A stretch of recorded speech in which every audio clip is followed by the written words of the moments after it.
All right, it's 7 o'clock and we have a long agenda for this evening. Would the clerk please call the roll? Miss Wu, Here.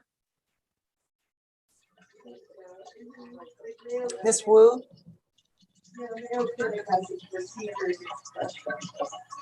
hear me okay? No? okay, I can hear you now. Okay. Mr. Evans, Here. Miss Hersey, Here. Miss Colacetti, Here. Miss Bishop, Here. Miss Wilkin, Here. Mr. Quisenberry, Here. Mayor Marlin. Here. All right.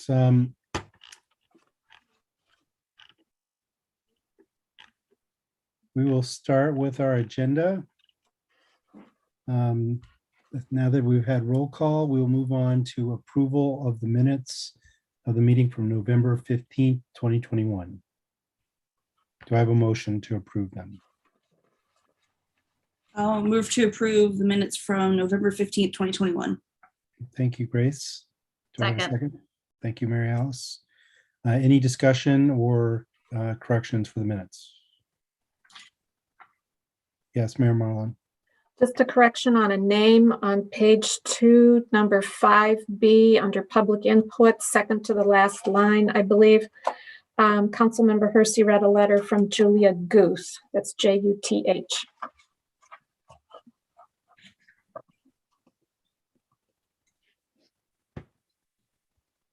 Thank you. Yes, Grace. I don't have anything. I just wanted to confirm the spelling of Brian Hoffer's name on the first page. It's correct. That's all. Thank you.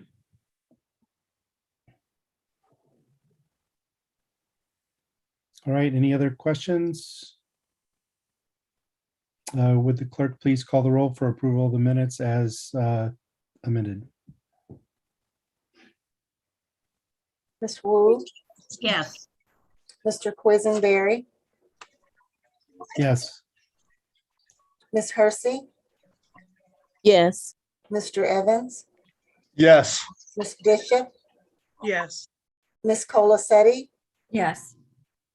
Miss Wilkin. Yes. Right, that passes unanimously. Next on our agenda is a section for additions to the agenda. We do have a long agenda, but were there any additions for tonight? I see none. So I will move on to public input and presentations. Would members of the public who wish to address the city council, please raise your hand.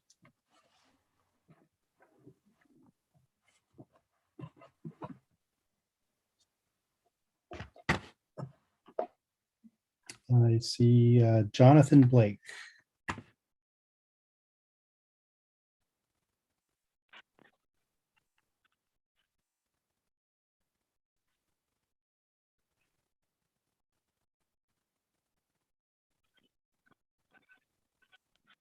Jonathan, are you ready? We're not hearing you at the moment.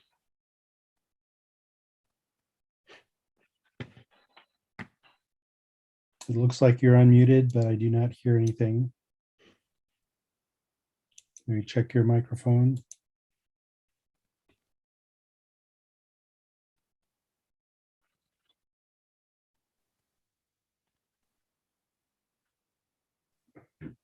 Can you try again?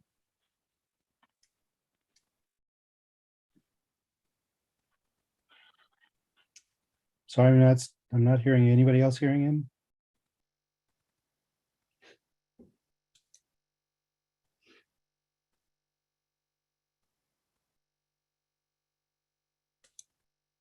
I'm sorry, Jonathan, there seems to be an issue with your microphone. Are there others who wish to address council? I don't see any other hands raised at this moment. Sarah Nixon.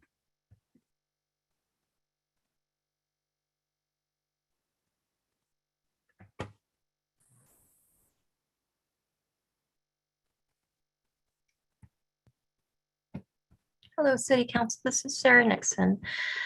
I'd like to comment on some matters appearing on today's meeting agenda and discussed at recent council meetings. First, the omnibus budget amendment number 4 that asks you to approve taxpayer spending on excessive outside legal services because, quote, staff continues to use outside counsel to provide legal services for the city, which makes it necessary to reallocate an additional $180,000 from salaries to legal services, end quote. The memorandum provided to you by the administration does not state at what frequency it expects Urbana taxpayers to shell out payments of such legal fees.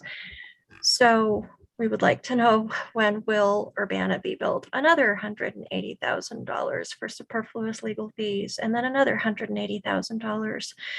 Hefty legal fines and fees have been necessitated, not least because of recent Open Meetings Act lawsuit losses suffered and billed to the taxpayers due to what many community voices have called terrible decisions made by Mayor Marlin and her appointees. Another note, this concerns perceived intimidation, harassment, and gaslighting of city council members via the media. There appears to be a pattern that's becoming established where the local establishment news media is being weaponized to target city council members with whom the mayor disagrees on matters of policy. This looks like borderline intimidation. It has to stop. We see what you are doing, and it has to stop. This is still a democracy, Mayor Marlin, and your council is duly elected older people. They represent constituents, or they represent the interests of constituents, not yours and your cronies. So let them do their job. And I would say enough with the hit jobs via the news media. I'd also like to comment on broadly the issue of neighborhood safety, as well as the mayor's task force on community safety, or it has a name similar to that, if that's not quite it. And homeowner operated surveillance cameras. So the first question there is, when was the last time that this task force met? Last week, I polled a block in Urbana that is impacted by rising crime and gun violence, and I asked if neighbors wanted to form a neighborhood watch program, just your basic neighborhood watch program. The answer was unanimously in favor. I also asked, what do folks think needs to happen in Urbana to lower the crime rate? Answers that struck me included attend NA meetings. NA meetings are Narcotics Anonymous. Engage with the community as human beings. That comment specifically with regard to law enforcement, Urbana police. Engage with the community as human beings, as role models, especially youth. Adolescents at risk do not have the role models they need. I also asked if people were in favor of ALPRs. The response was no. People want home security cameras. And it so happens that a gun violence victim who spoke to the council last week and who I think might speak this evening has marshaled his outrage and also his white privilege to gain prominent media exposure. Now, he might not perceive his white privilege, but I will acknowledge it. He has done what we all need to be doing, has rolled up his sleeves and gotten things done. He's mobilized law enforcement partnership and funding and announced a door cam giveaway program for Urbana homeowners. Mayor Marlin, why have you not introduced exactly such a program? It's clear that you would have unanimous buy-in from the council. I think my time is up, so I will continue my comment at a subsequent meeting. Thank you. All right, next we have Alvaro Molina.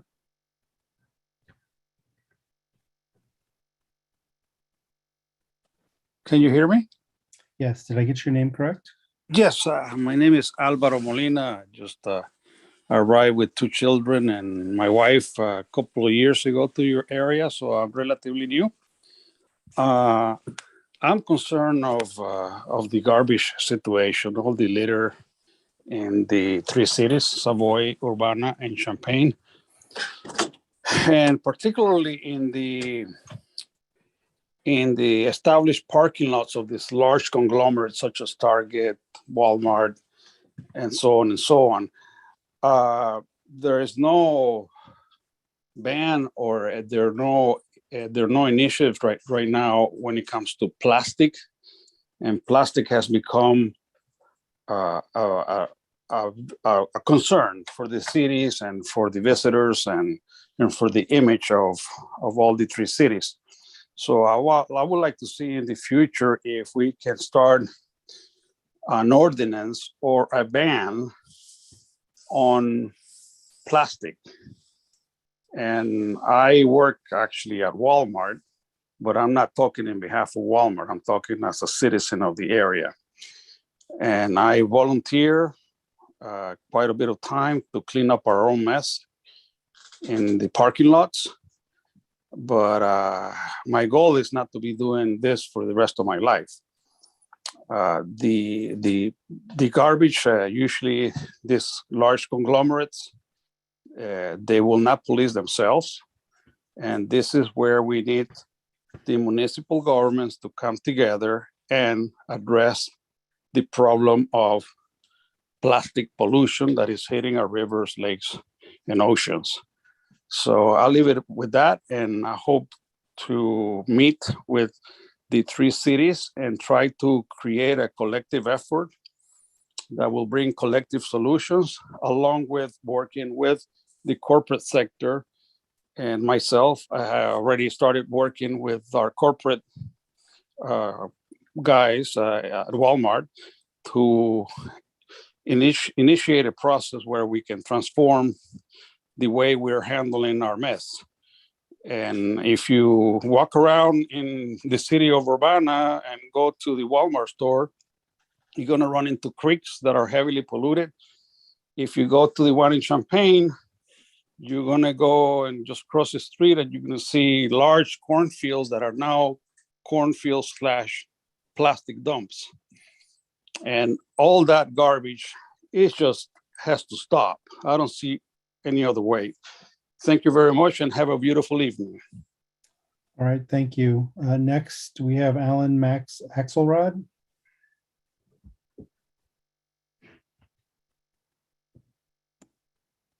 All right, can you hear me? Yes. Great, thank you. First, I want to say solidarity with Alvaro. It's been about 2 years since we spoke, but he has been very consistent on this issue. He's got a very long track record on this issue of doing some pretty good, so let's just call it environmental capitalism, environmental activism. It's actually something where I would highly encourage, especially the Sustainability Advisory Council or Commission, I keep forgetting which the C stands for, to follow up with him. I actually am here mostly to comment about evictions and utility shutoffs. We have a map actually of evictions that are filed in the city of Urbana.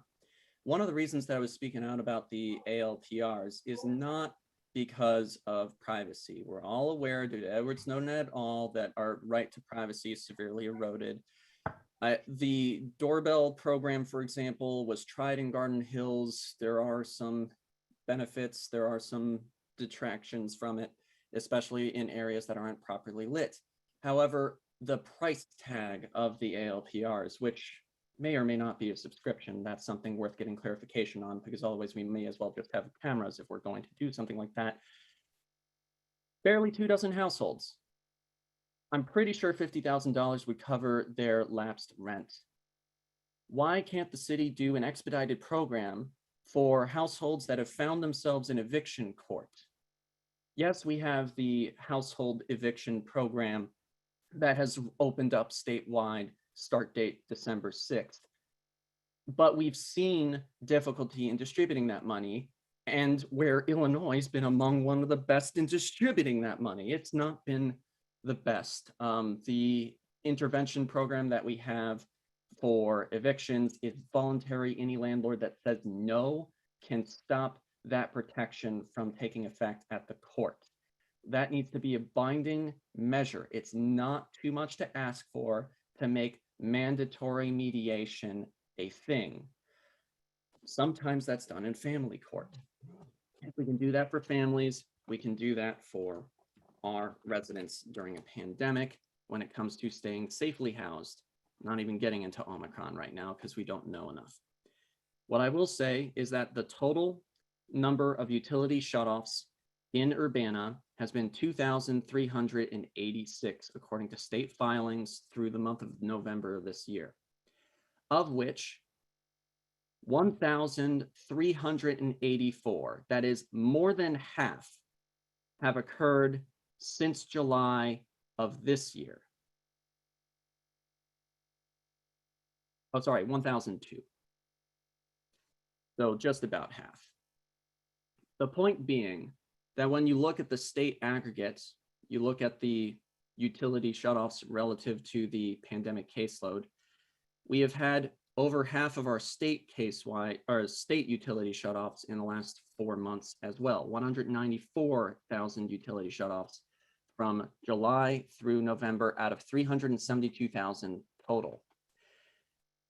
I don't really need to remind you much more than that. I want to thank this body for passing 2 resolutions on utility shutoffs. I'm sorry to see that we may have to continue passing more resolutions on that.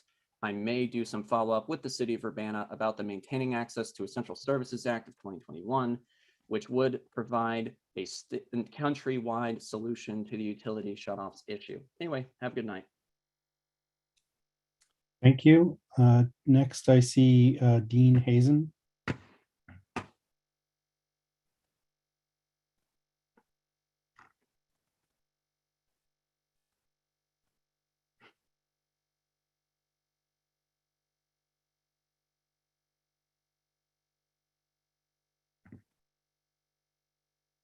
Mr. Hazen, you'll need to unmute.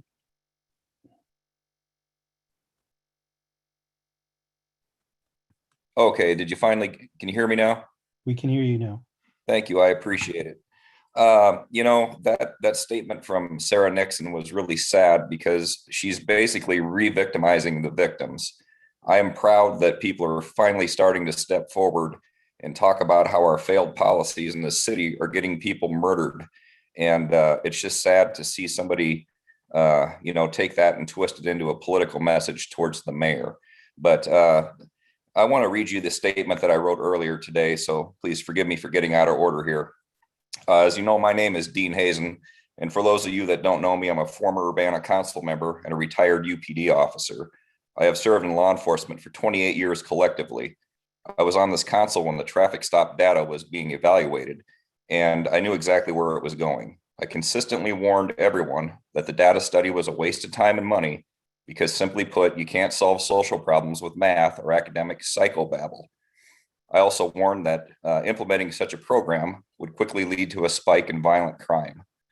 And although I fully appreciate that questioning authority and evaluating enforcement methods are both necessary to keep government power in check, however, it's only common sense that these actions be taken in times of stability. Like any UPD officer, I knew that we were barely keeping the hounds at bay and we couldn't afford to let our guard down. Nevertheless, here we are, 8 homicides and 100 confirmed shots fired calls later. Now that these failed policies have placed us in this horrible position, there is only one way to get this back under control. We need to end the traffic stop pilot program, which is effectively a no stop zone program, and purchase the license plate readers. Marrying proactive police work with a reactive tool will immediately save lives and send a clear and long-term message to these violent criminals.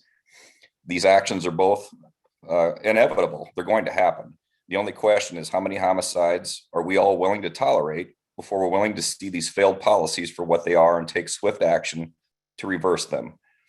If you choose to stay in denial, the homicide rate will continue to climb and people of this community will eventually force your hand.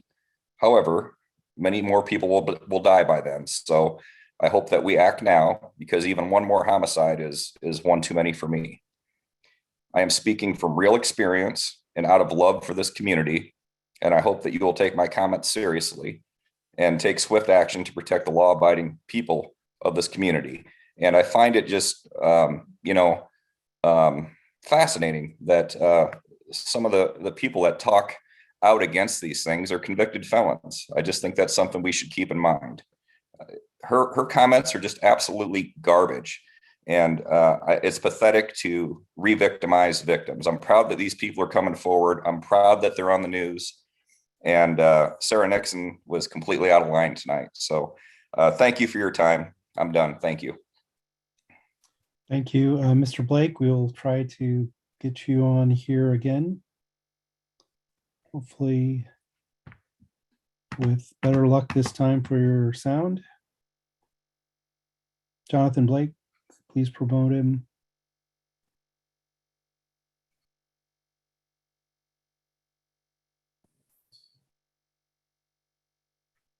Hi, can you hear me? Now we can, yes, thank All you. right, wonderful.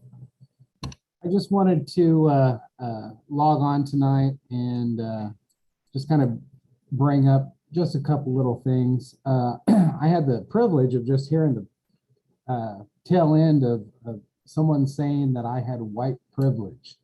And I would have to disagree with that completely. I don't see color, I see people. And at the end of the day, this may have happened to me, but my coworker, she was not white. And whatever is going on in our community, I don't think it has necessarily a bearing on who they're going after or what they're going after. It's a simple fact that they're going after people for a reason. Lincoln Square Mall, 2 shots or 2 victims shot again. And that's real close to Ward 6. You know, Teresa Von Thaden, she lives in Ward 6. I live in Ward 6. I believe the Lincoln Square's in Ward 1. But at the end of the day, we still have a lot to do and very little time to get it done in. The police need tools. You know, Sarah Nixon did make a good point. And that point was, well, maybe there was a doorbell cam solution or an idea or something in there. But so far, the only thing we saw come to light is LPRs. So why isn't some kind of program introduced like what I've done on my own? I'm only one person. And within less than 3 weeks, I've managed to get not 100, but by another gracious donation, we're about to put an order in for another 300. So again, I'm questioning, why is it taking so long to be able to get something accomplished? You guys are the ones, you, my council members, are the ones that control what goes on the docket and what gets voted on and how it gets done. You guys have to do your research. I understand that. But at the end of the day, something needs to move forward. If you're not going to do LPRs today, then you need to figure out something for tomorrow because our time is limited. You know, every day that we take a approach of, oh, maybe something else will come up or there's something more important, is just another day that we're sitting around waiting for a solution. The gentleman that brought up the thing about rent assistance, I have to agree. I spoke with 3 of the victims from this year alone, and they have received 5-day notice to vacate. That's occurring to our own victims, our citizens, right here in Urbana. And, you know, I'm not an advocate, but I think I may have to start being one here real soon. I mean, I don't know what else to do. This is just getting really crazy. I didn't ask for any of this. And I stood up, and I'm a voice, and I may be a face, but I'm not done, and I'm not going to go away. And I'm hoping we can come with some kind of idea or solution to be able to help curb the gun violence. We will never eliminate it, but at least we can take a stand and find a solution and reduce the gun violence in our community. Thank you, guys. I appreciate it. Right, thank you. Is there anyone from the public, else from the public who wishes to address the city council? I see Harat Kabansi, and I'm sorry if I have mispronounced your name.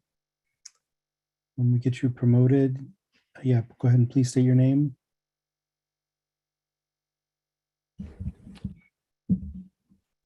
Hi, can you hear me? Yes. Awesome. My name is Haran Kebansi. I'm a resident of Urbana. I'm also a member of an organizer with the Party for Socialism and Liberation and Council Lorenz campaign. I've been here before to talk about evictions. I wanted to bring that up again. Just today, we sent a letter to Sheriff Dustin Heuermann calling on him again to suspend evictions in our community. We were joined by a number of organizations and 687 members of the community who have signed on to our petition. As you I'm sure you remember, all 7 members of Urbana City Council on, I believe, October 11th, sent a letter to the sheriff calling on him to stop carrying out evictions in the community. I'd like to just take this opportunity to thank everyone on City Council for doing that. It is great to see elected officials responding to the needs and to the calls of their constituents to protect them against a very grave threat to our community. I presented on this before, and I said that the situation was not getting better. Unfortunately, that has continued to be the case. Since I presented, new data has come out, and the number of households at risk of eviction has actually increased slightly. It has not decreased. As we go into the winter and as we face potentially the most dangerous variant of COVID yet, the risk is only increasing. And I just want to remind everyone of this issue. I know there are a lot of important issues to our community, but this is still a huge threat. The number of people at risk of eviction has not decreased. The risk to those who are evicted is only going to increase with the cold season coming. I just want to call on everyone to stay engaged and maintain this commitment to stopping evictions in our community. Sheriff sadly has not acted on this yet. Thankfully, the movement is still growing. Since I presented before City Council, the number of people who have signed on to our petition has more than doubled. So there is really growing community support for this. And I want to thank everyone on council again for sending this call to the sheriff to protect our communities against evictions. And I would call on all elected officials and everyone in the community to maintain this fight. Again, the number of people threatened isn't going down. The threat is increasing as winter is coming. But I do believe we can do what we need to do to ensure that nobody in our community is forced onto the streets. Thank you.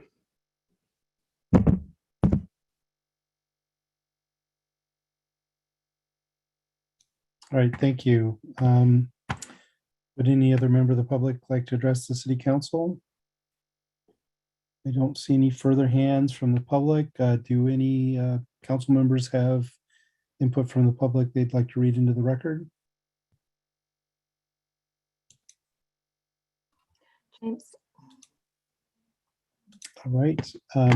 Yes, James. Mayor Mullen. I'm getting a message saying that viewers are having trouble hearing UPTV tonight. So I wondered if our operators could check on the audio from our end. Okay, is everyone hearing me okay? Okay, I've had trouble with my microphone in the past too, so. All right, we will move on to staff reports. The first report we have is on the AARP Community Gardens Grant. Who will Hello, be speaking to everyone. that? I'm going to share my screen to get us started.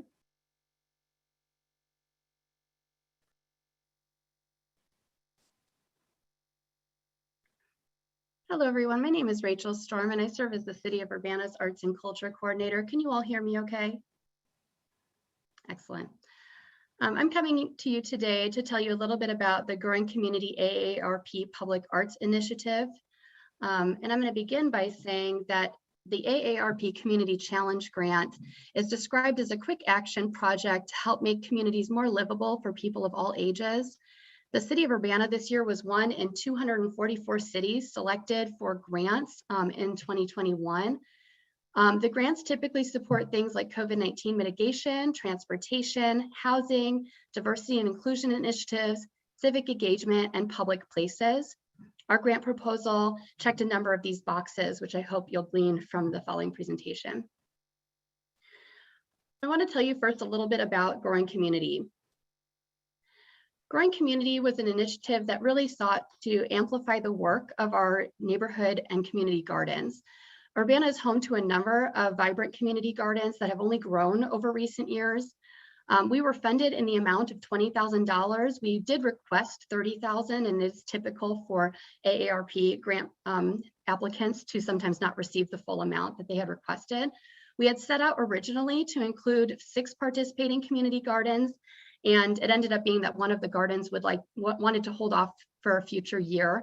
And so it was that we were able to do 5 participating community gardens with that reduced amount as well. That included Learman Neighborhood Community Garden, the Habitat Community Garden, Cunningham Township Community Garden, Victory Park Gardens, and Meadowbrook Gardens. The goal of the program was to combine art and amenities to really amplify their work, but also create more livable spaces in our community gardens in collaboration with many of the garden stewards. We identified things like shade sails or tool lending libraries or additional seating or new benches as some of the amenities that were desirable for various garden spaces. The goal was to celebrate increasing access and vibrancy in our community gardens, but also its livability.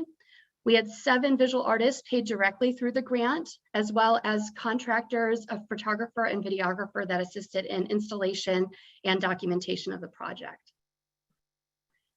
Some of our collaborators are listed out here, and I really just wanted to give a snapshot of the impact of this grant and how many partnerships and relationships that were fostered and grown through this collaborative grant. Obviously, one of the things that's very central to this work is the work of Solidarity Gardens, which I'm assuming most on this call are quite familiar with already.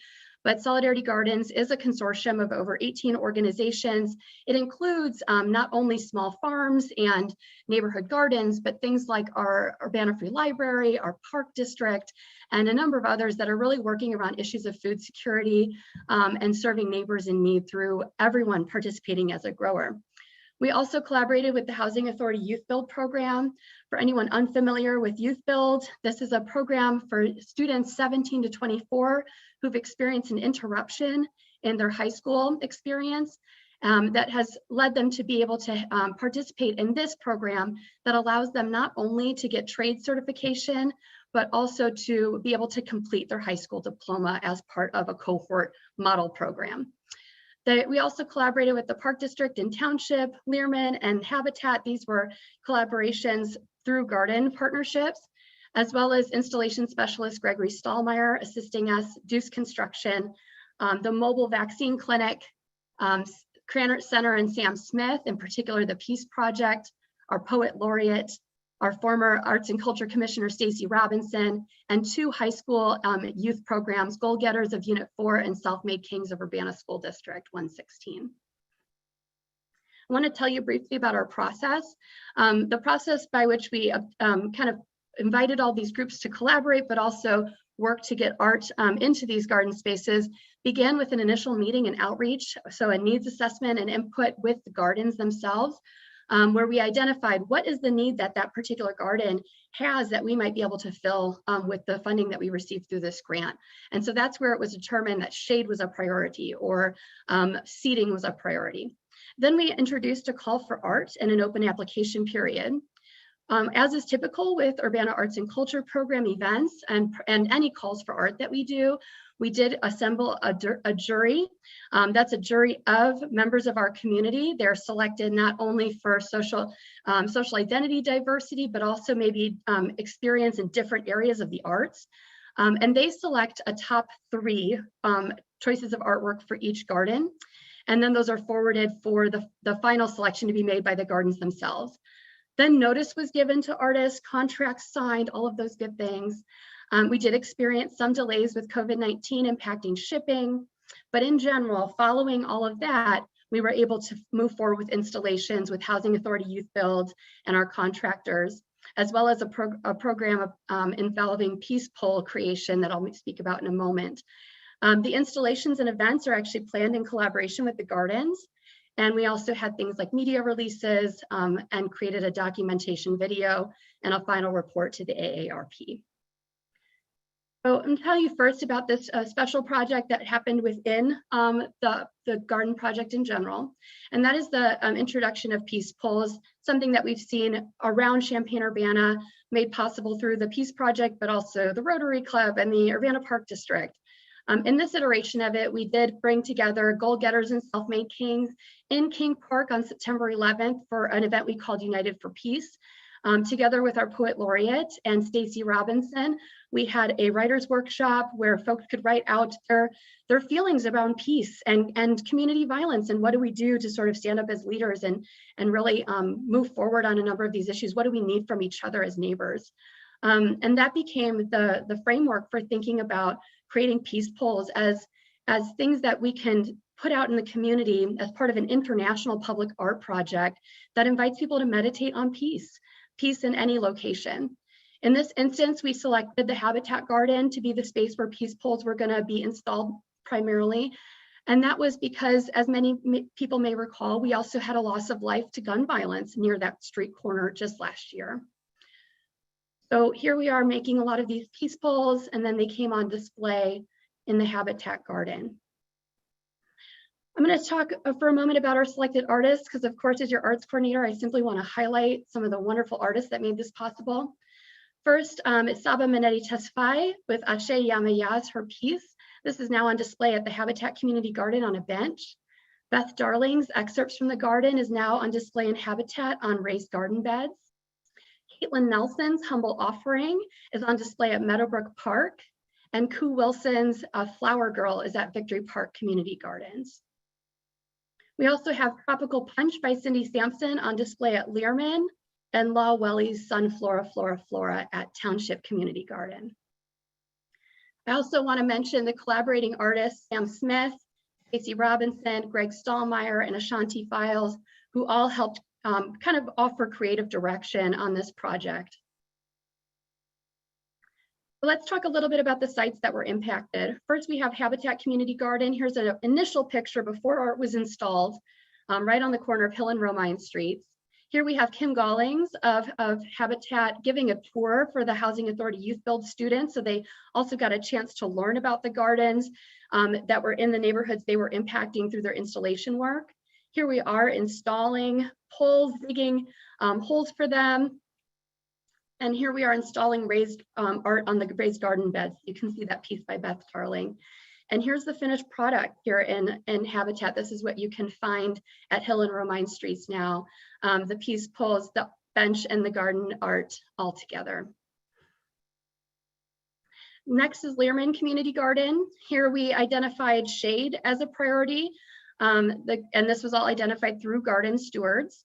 We also identified that the picnic tables, the raised beds could all use the sprucing up. So we have here a great group of folks from the Housing Authority Youth Build program. And I should say also in an effort to kind of increase the relationship between the arts program and Youth Build, we'd never worked together before. I was able to also visit Youth Build in the classroom in advance, talk about the project, talk about why this project is important to neighborhoods and community members, and really get to know the students as well.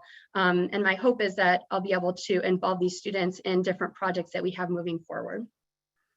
Here we are using the auger for the first time, painting our raised beds. And an interesting fact here was that we actually had added this opportunity to be able to paint the raised beds on after that was a need identified a little later. And I asked, what kind of paint would you like? What kind of color? And it just happened to be that the paint that was selected had been selected by the garden stewards a while back before this project was ever on anyone's mind. And it just so happened to just fit perfectly with the artwork that was selected, and that was entirely unplanned. You can see here just a lot of hard work to get everything painted and organized in our unveiling event, which brought a number of people together. You've probably seen so far members of different commissions, our council people. We had a lot of folks come out and be a part of this project. So if I'm speaking about you, thank you for coming out, of course, and showing up and being a part of these unveiling events. But here you can see Tropical Punch there on the shade sail and all these beautiful new garden beds. We also have Urbana out here and the Park District supporting us. And then of course, Sam Smith here from Cranor, who also was able to put on display some artworks promoting public health created by elementary students that were here, elementary and middle school and high school students. I think it was actually arranged as part of another project. This was corresponding with a celebration honoring the life and contributions of Dick Ziegler. And so this bench was also installed at the same time, and we were able to combine those two events together. Next up is Cunningham Township Community Garden. Here you see we've got Housing Authority Youth Build students working to actually relocate a lot of the raised beds so that this entire space could be made more amicable to events. And shade was another thing that was installed at this location. So here we have folks working together to move all of the raised beds, create more of a perimeter and more of an event space. And here's our unveiling, so you can see the hazy image behind of everyone gathered together for this ribbon cutting. The artwork again being printed on a shade sail, now installed with solar lighting and other things in that garden. We were also able to give out free hot meals at this event that was turned into a harvest celebration. We're getting into fall here if you haven't deduced. So we have free hot meals from Balderotas, as well as vaccines that were offered. And we also had a community mural be painted on the shed. That was it in progress. You can go drive by now and see it completed. We also had clothing donations going on, free pumpkins, free phone signups, and a number of other things that we offered for this season. Next up is Meadowbrook Park Community Garden.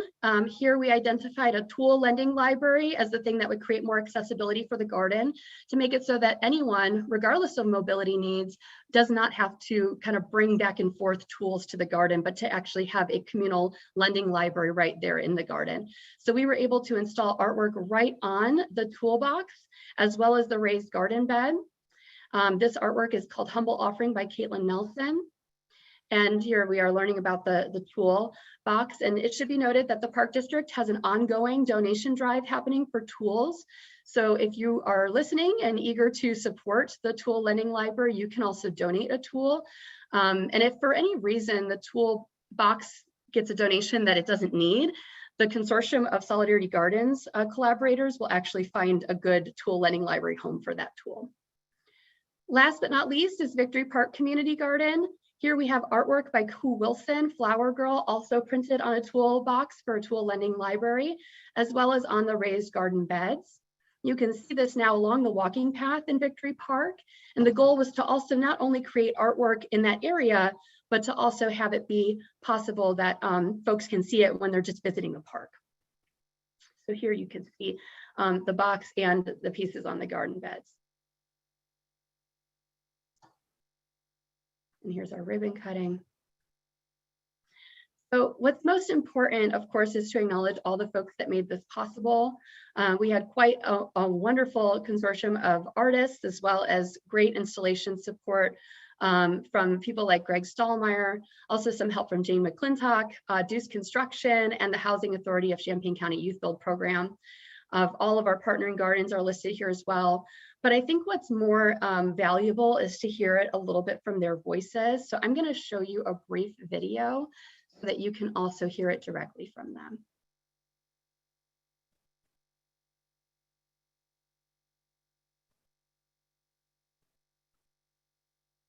Hold on just a moment. I was moving the Zoom thing and then I moved everything.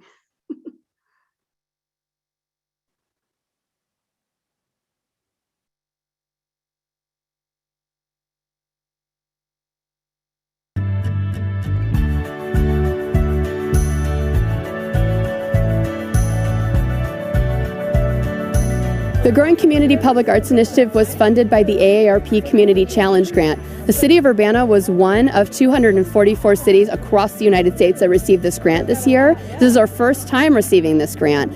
And what it is a rapid project, so they're short grants, but they're intended to kind of create something new for the community that creates a more livable space, that helps spread arts and culture, and that helps towns become more accessible to everyone.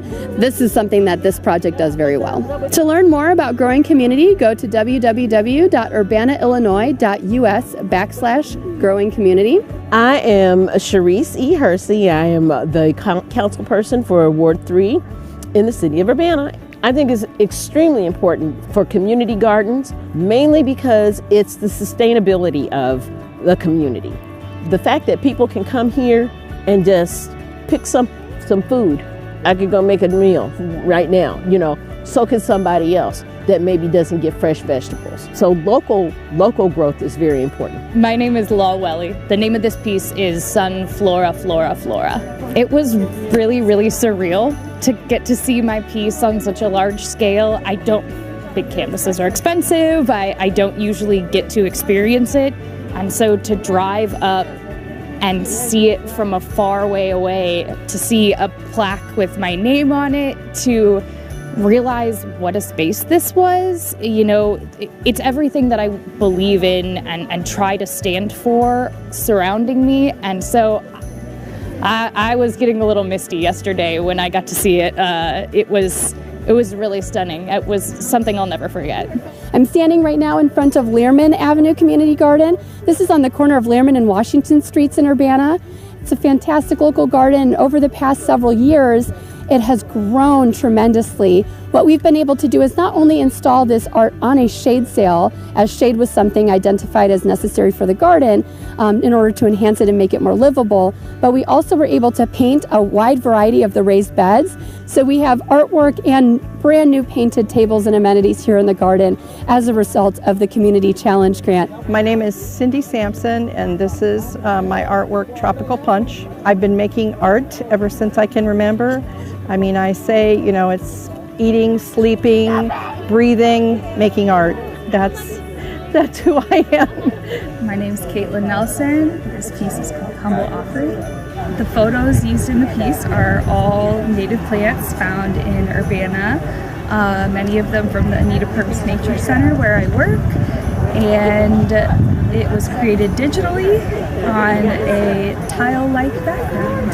I'm so happy. I love Meadowbrook Park, and it feels amazing to see my work displayed in such a beautiful community space. My name is Saba Manetti Tesfaye, and the name of this piece is Ashe Yamaya. So this is a painting of, actually when you see the whole painting, it's a mermaid. It's a girl in a little mermaid costume, and she's in front of the ocean.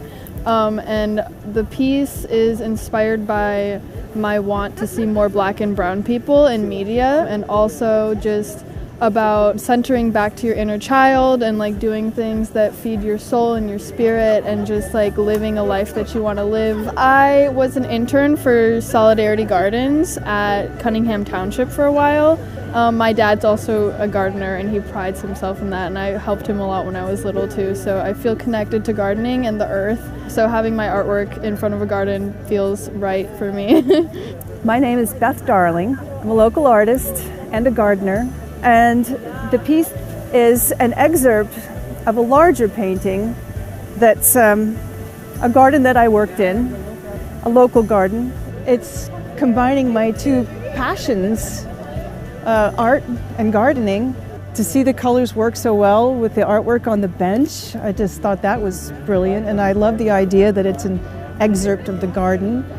And I've never seen paintings on a raised bed before. I love raised beds. I love the idea that people can grow their own food here. I love the whole idea, and I was just so pleased to be asked to be part of it. My name is Ashanti Files, and I am the Urbana Poet Laureate. Today we're standing in front of Peace Poles. This was a project that we started in collaboration with so many other community groups, inviting the young men to interpret and reflect on who they are and who they want to be. And the culmination of that project is the Peace Poles here in this community garden. My name is Vincent Andujo, and I'm the construction projects manager at Youth Build at Housing Authority of Champaign County. At Youth Build, we try to give them a variety of different things to do. We took these peace poles, dug the holes and planted them. The young people, they just really gained from just being out in the community and beautifying, the city. Also feeling part of something being planted in the community, and they pass by and they say, well, I took part in that. My name is Danielle Chenoweth, and I'm the Cunningham Township Supervisor. And this is one of many solidarity gardens that we've helped to create a consortium of gardens in the community to help feed our neighbors in need. My name is Melissa Stone, and I'm the Cunningham Township Supervisor's Garden Coordinator. I grow the vegetables in this garden as a giving garden, which allows people to come and harvest food when they like or need it. If giving them fresh food, we're taking ourselves out of being a desert community. The garden is very diverse. We have people from the Congo in Africa. We have people from Vietnam, from Mexico. It's just a great feeling to be part of a garden community. I'd like to thank you all very much for picking our garden in our spot. Thank you very much. The Growing Community Initiative would not have been possible without the tremendous support of the AARP Community Challenge Grant.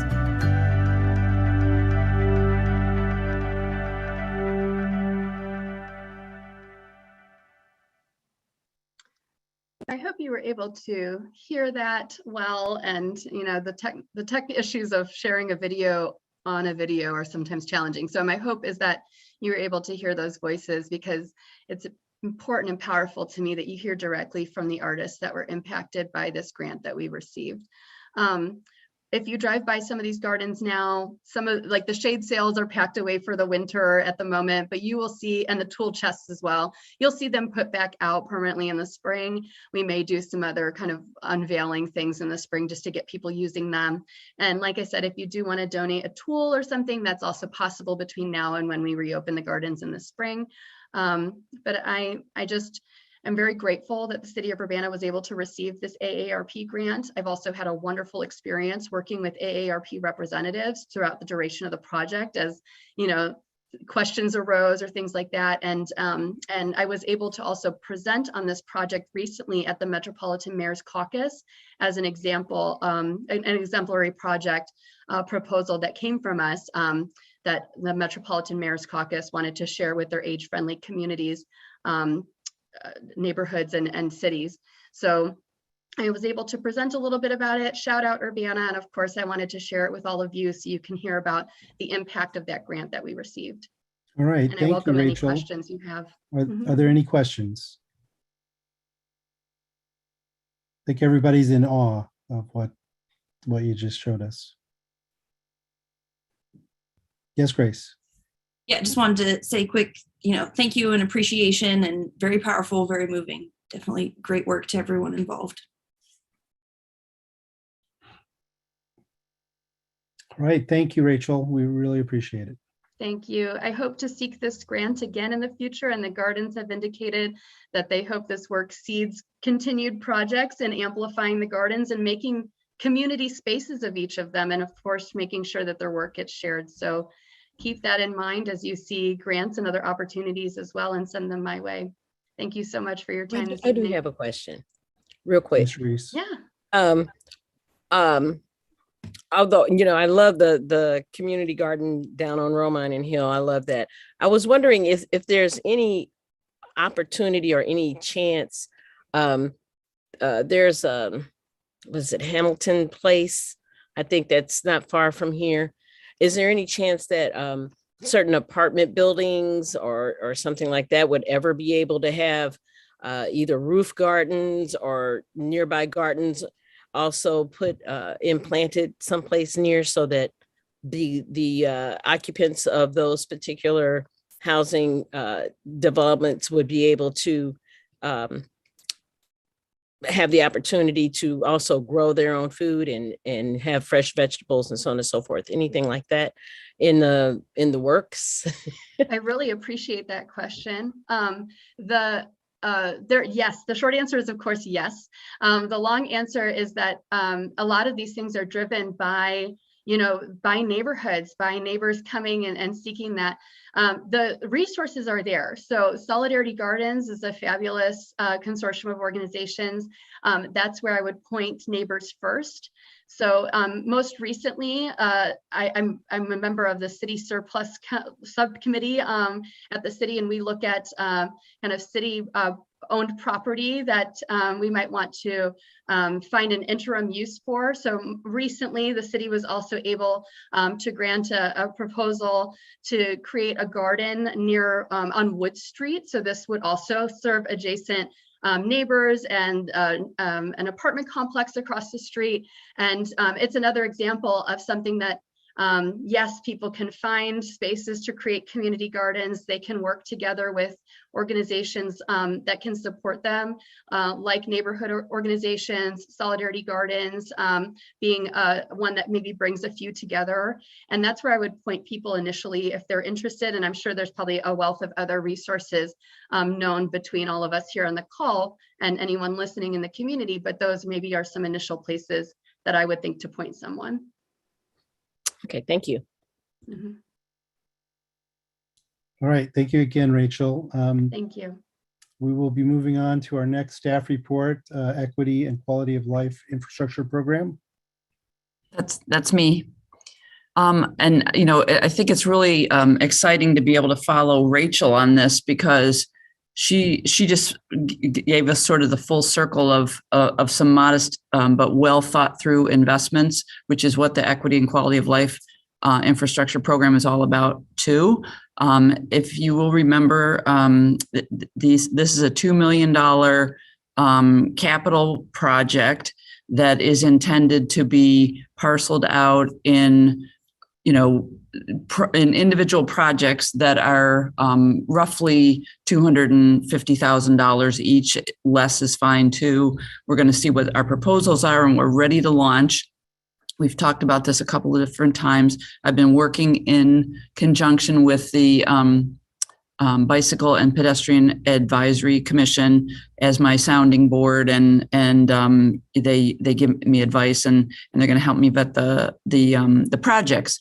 But I wanted to share a few things with you tonight before we launch the program tomorrow. So let me share my screen. And I'll start with just where people can find whatever they might want on this project. So here's our landing page for our website, and it's right smack here in the middle. I don't know if you can see my cursor, but you can see that we have the 5 sort of hot buttons in the middle of the web page, and Equity and Quality of Life is right in the middle. So anybody that wants to find out about the program and apply and submit a project for consideration should go there. I want to show you the very simple form that we have for people to make proposals for consideration, and that is let's see, where's that one? That one I don't seem to have on here. I'm not that good with. I'll go instead to my to the few slides that I have. The form is a one-page form. It has basically 3 boxes to fill in. You can fill it in online and submit it at the bottom of the form. You just press submit, and it goes to an email address, which is eql@urbanaillinois.us. You could also, if you want to, you can print it out, fill it out by hand, scan it, and send it that way, or you can send it to my attention at 400 South Vine. So the website, as I said, you could just go to our main landing page if you want to, but it has the web page itself is urbanaillinois.us/EQL. It's very easy to find. That's this URL. We are going to be issuing a press release first thing tomorrow morning, and then we'll be sending messages out on social media, Facebook, Twitter, and Instagram that we hope you will help amplify to get the word out. So what kinds of projects are we looking for? Now, let me see if I can get this to go. we're looking for small infrastructure projects. So I'm showing you a few of these will be some of the postings that we do.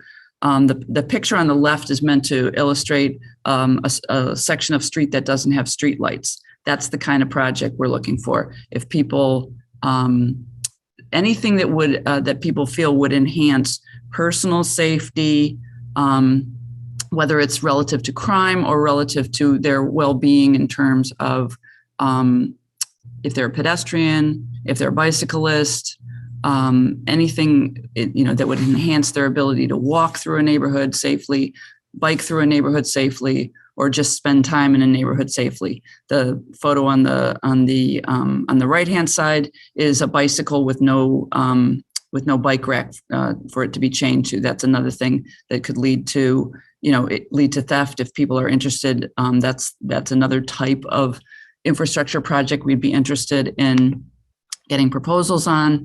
Here's a few more examples. On the left, you see an area where there is no sidewalk for someone to walk on. So they're missing sidewalks.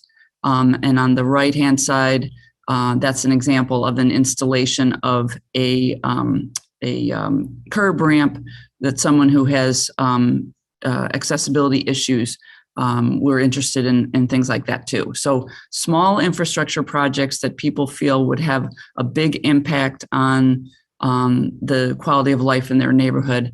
For now, we are looking for projects that are in the public right of way because it will allow us to complete them in a relatively short amount of time rather than having to negotiate with private property owners for easements and the like. This is very much a pilot. We want to see how this goes. So for the moment, we're not putting a deadline on any of the submissions. And I don't want people to feel that that they are inhibited in any way from making a proposal. Give us your ideas. If it's not something that we can execute through the Equal program, it might highlight something that we should be considering for a more discrete capital project, or that we already have in a capital project and we just need to do a little bit better outreach so that people know that it'll be included in another project that's coming in the CIP.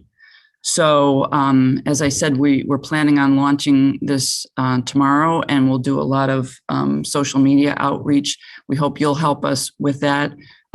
Any of you can submit a proposal through this. Like I said, it's a real simple form. It's just, tell us where it is and what you want and why you think this would enhance the walkability or safety in your neighborhood. And we do have a scoring sort of framework, which was just to kind of give some structure to it. The BPAC helped me with that. But for instance, if we found ourselves with a lot of streetlight proposals, we might decide in the first wave that we're going to do a bunch of streetlights because that's the most efficient thing to execute. So, the scoring heavily favors low and moderate income neighborhoods as defined by HUD.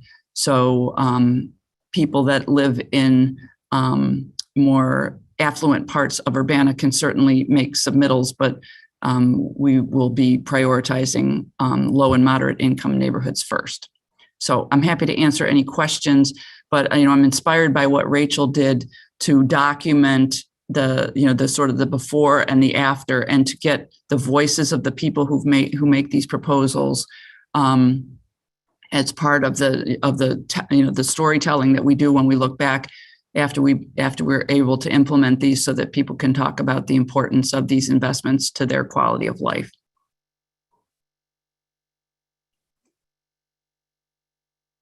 Any questions? Yes, Chris. Quick question. Quick question. And I see Tim Cowan is in the panels here, so maybe he could answer this. How much is a single light pole? I think the answer to that depends on whether or not there's infrastructure in place already for the electricity aspect of it. But we did, just as an example, and I wouldn't then divide this by and think that's the cost of a light pole. And Tim, feel free to jump in here, but we did a project a year or two ago. We installed about a dozen street lights along Kinch, and that was about $220,000. So you can get several blocks worth of street lights within the scope of the size project we're hoping to do through this program. Okay, one more follow-up question. How much does it cost to create a accessible curb? Like there's a standard curb, an old curb, and you want to make it wheelchair accessible. How much is that? That I'm hoping Tim might jump in on. Sure, I'll jump in. Yeah, and I'll just touch on the light poles real quick. Thank you. The project Carol spoke about, the poles themselves for construction, installation materials, everything range anywhere from $5,000 to $10,000 each, depending on the height and a myriad of other factors. If we have to construct, if we have electrical conduit, wiring, etc., that adds in addition to that number, and that can vary as well, anywhere from, I would say, $15 to $30 per foot for that kind of stuff, just for ballpark budgetary numbers. In regards to an accessible curb, I would presume that's more accessible curb ramp, and like an accessible curb ramp for, say, a corner. Usually we're looking at, anywhere from $5,000 to $10,000 for a single corner, just because the challenges that come with that stuff, because we're tying into existing, usually we're not just replacing a 20 by 20 area. We usually have to chase it back maybe 10 or 20 feet on each side, in addition to all of the other factors that we have to do and retrofit to work with the surrounding area. So that would be some budgetary numbers to consider when you're looking at these type of things. All right, you done, Chris? All right, Grace? Yeah, I had a few that I hope are quick questions, I think. First one was, who is selecting the projects? Like I said, we have the scoring system, and so I will be. We have a couple of what I want to say passes through. So the first pass through will be our people. If we get after we get our first bunch of proposals, we'll make sure that they're actually qualify for the program, so that, for instance, that they're in the right of way and they're actually infrastructure, as opposed to, sometimes people might say they want enforcement. That's an operational thing. That's not a piece of infrastructure. So we'll take a pass through and just make sure that we have the proposals that qualify for the program itself, and then we'll apply this framework that we've developed, where we score the projects that are being proposed. And so the scoring takes into consideration things like whether it's in a low or moderate income neighborhood, whether there have been serious crimes committed nearby, whether there have been any pedestrian or bicycle fatalities or serious injuries nearby, whether it's on safe routes to school or path to, it's a route that has been identified in the bicycle master plan or the pedestrian master plan as an important route. So we have a point system for all of that. So I will be working with BPAC to do all that scoring. And then at the end of it all, once we come up with a package, then we will be running that past council, and we'll explain how we've racked and stacked all the projects that we want to do. At least initially, we may find that we have, $4 million worth of projects for $2 million worth of financing, or we might find we only have $1 million worth of projects for $2 million. We don't know yet. So that's why I say I don't want anyone to feel like they can't include something because they don't know how much it's going to cost or whatever. We can work on all of that. But ultimately, I think the council will be accepting or modifying the recommendations of BPAC. So what I'm hearing you say is that you executive will be sifting them for eligibility and then scoring them with BPAC and then presenting them to council. Is that for final selection, or you said for in addition to BPAC's recommendation? Yeah, BPAC will be making a set of recommendations based on the scoring, and and also, constructability. Like I said, we might, if we have a bunch that are in one neighborhood, and that would be easier from a constructability standpoint, and we want to make a big impact, even though maybe the scoring suggests that some are not as high priority as one that's maybe far flung in another neighborhood, we might on balance want to recommend, hey, let's do all the ones in this one neighborhood. Or we might say, we've got a whole bunch of streetlight proposals, and from a constructability perspective, that would be a good way to batch it. So they'll be making a proposal to you to then bless and say, yes, we agree with that, that should be the set of projects that moves forward initially. And I don't know, we might do this in several waves. I just don't know, because I don't know what kind of response we're going to get. Okay, thank you. I was wondering if we could have a kind of more inclusive report available for council or the public, even maybe anonymously. It looks like there's no names on the form, so I guess that shouldn't be an issue. But I appreciate, like you said, being open to other ideas that even if they don't fit within this particular program, it's still, one avenue of public outreach and hearing what the public is wanting. So right. I was wondering, we could have some kind of raw information for council or the public, just as kind of more survey data information. Yeah, that's not a problem. Okay. And then I was wondering if the conditions assessment were going to be considered in this, particularly with like lighting, or I don't know if we have one for sidewalks, I don't think. Yeah, what's interesting about this is, there's a lot of information already in the pedestrian master plan, the bicycle master plan, and we talked about this at BPAC. Because they were like, we could come up, we could tell you where a lot of these locations are, depending on what you want to focus on. And we really want to give the public an opportunity to say, hey, this is what would really mean something to us. And so there's not a lack of information about where we can spend money. It's where we want to hear from the community where it will be most impactful.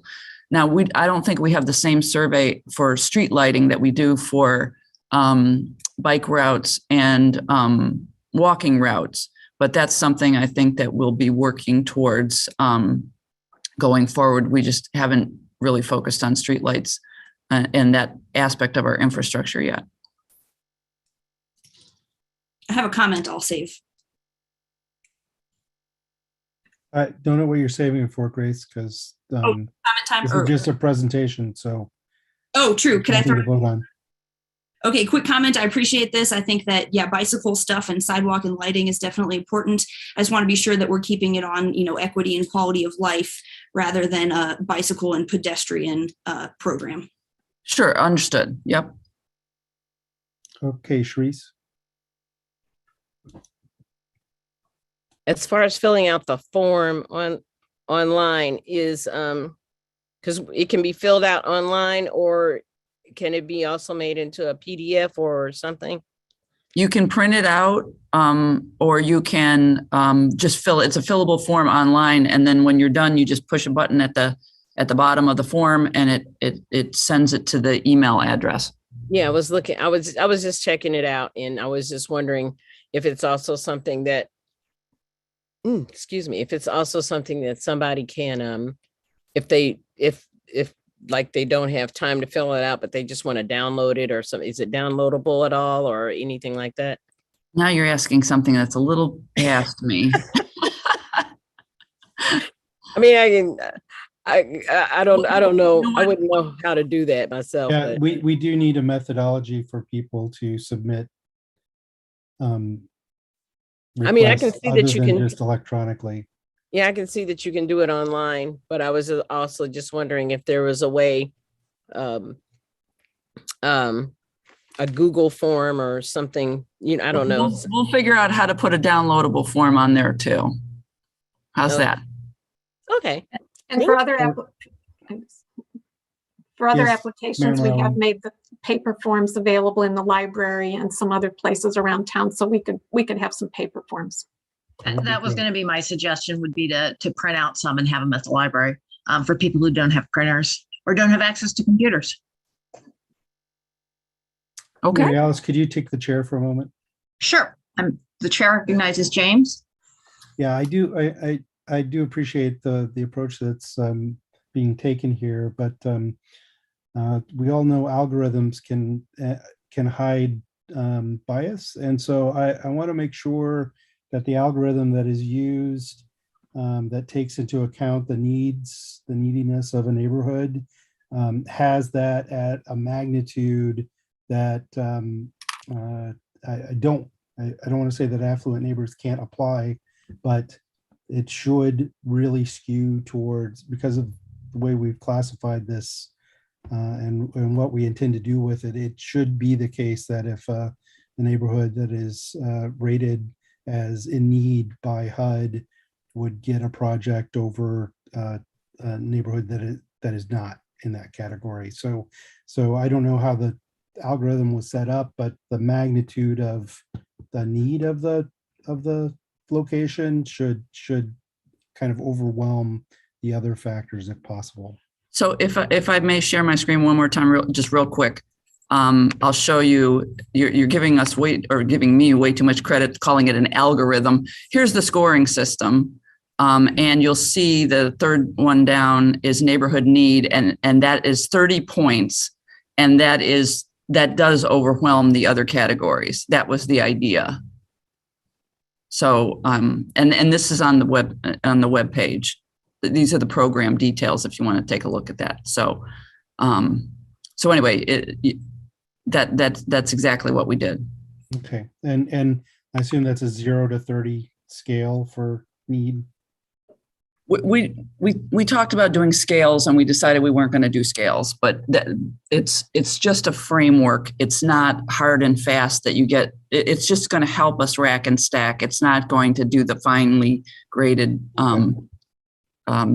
That's what BPAC is going to help with. We're going to talk through, okay, we have this general ranking. Now let's start to put some, qualitative thinking to it as opposed to simply quantitative thinking to it.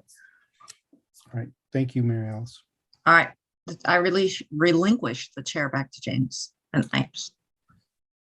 Yes, Mary Alice. I just wanted to make a suggestion for when this comes back to City Council. I think it would be great if the addresses, locations could be geocoded, could be put on a map so that we can see the distribution of where the projects are. That would be helpful. Yep. All right. I think Chandra has a question. Okay. Yes, Chandra. It wasn't necessarily related to this, though I do appreciate getting the details on this, and I look forward to seeing, as Mary Alice just suggested, a map of where all the locations are.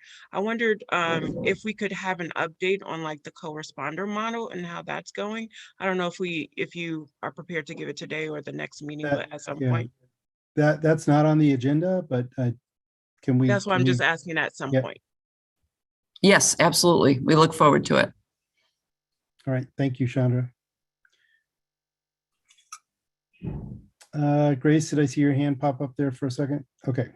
All right, we're going to move on to our still very lengthy agenda. And the first item of business is ordinance number 2021-11-048, an ordinance revising the fiscal year 2022 annual budget amendment number 4. And who is going to present on this? Hi, Elizabeth.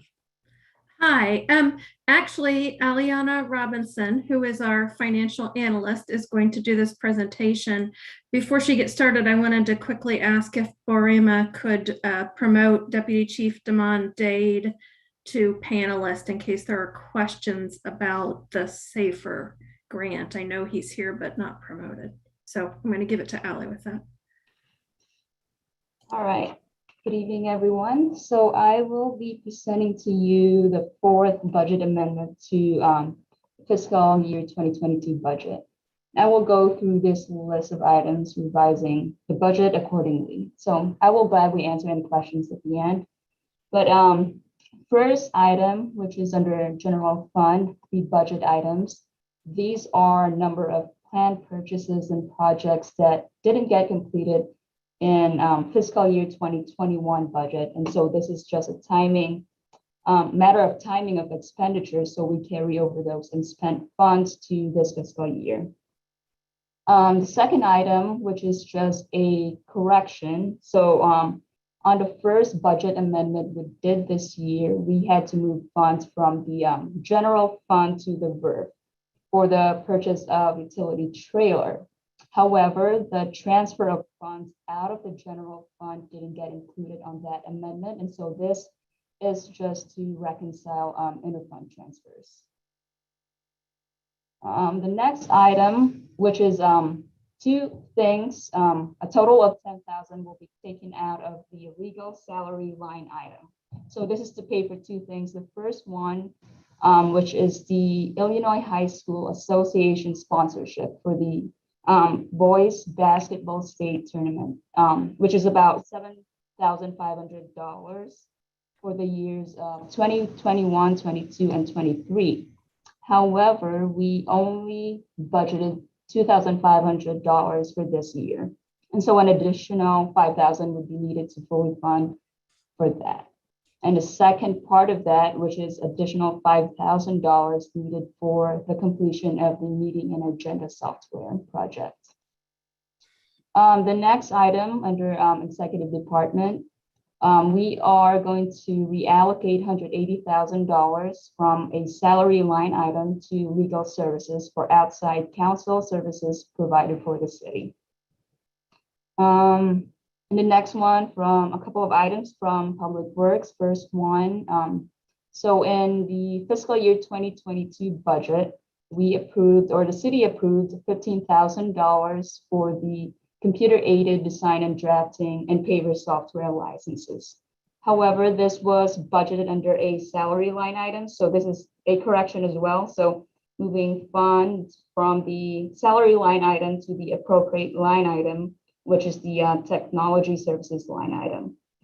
The next one, also from Public Works. So end of November, Public Works have one electrician and one traffic signal technician employed. So due to vacancies, we are requesting to transfer $30,000 of unspent funds from a salary line item to pay for contractual services, which will allow Public Works to maintain essential services while the hiring process continues. Safer grants, the City of Urbana Fire Department has been awarded the Safer grants, about $1.71 million to hire 6 firefighters. These positions are expected to be filled beginning February 21st of 2022, so next year. And so this grant will cover salary and wages and benefits on a reimbursement basis for a 36-month time period. So for this amendment, this will only affect fiscal year 2022 budget. So we have estimated a total of expenditures of about $275,000. Of that, about $200,000 will be eligible for reimbursement, and about $75,000 is expected to be the city's portion, which are the expenses not eligible for reimbursements. And over the life of the grants, which is from fiscal year 2023 to 25, we have estimated about $176,000 to be the city's portion. Again, the ineligible expenses for reimbursements. The next one, Human Resources and Finance Department is requesting $25,000 to be budgeted for external recruitment assistance, which this includes for the Director of Community Development Services position. The city received a donation of $3,000, which will be used to fund an additional mural for downtown Urbana. The Illinois Arts Council Grant Agency has awarded the city with a grant of $5,700. So this will be used to hire a part-time program specialist for the Urbana's Arts and Culture program. And the next one is regarding the emergency shelter. So the city will dedicate $50,000 to fund for the low barrier shelter. Now the agreement with CU at Home is on the same agenda, so you'll hear more about that later on.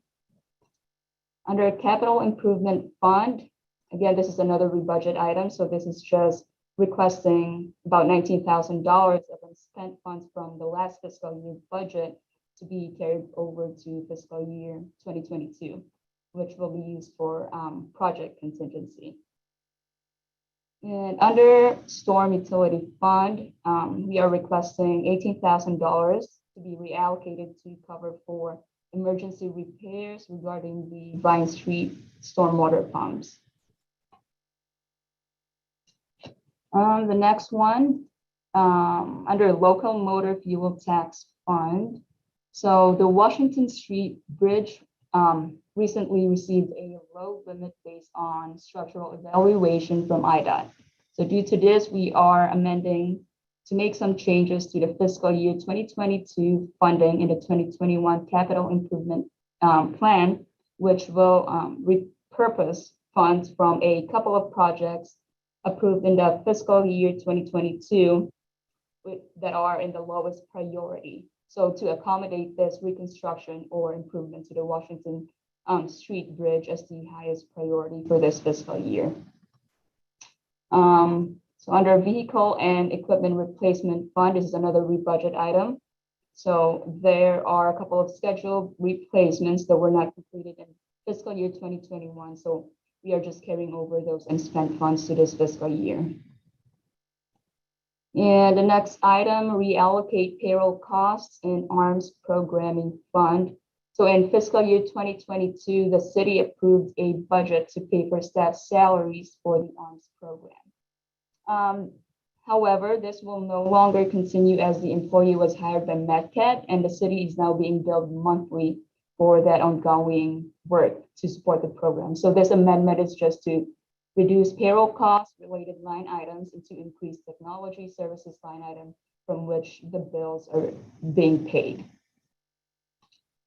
And under Community Development Grants Fund, so HUD has entitled the city a grant up to about $2.9 million for the Home ARP program. Now, this program is to assist individuals or households who are homeless, at risk of homelessness, and other vulnerable populations.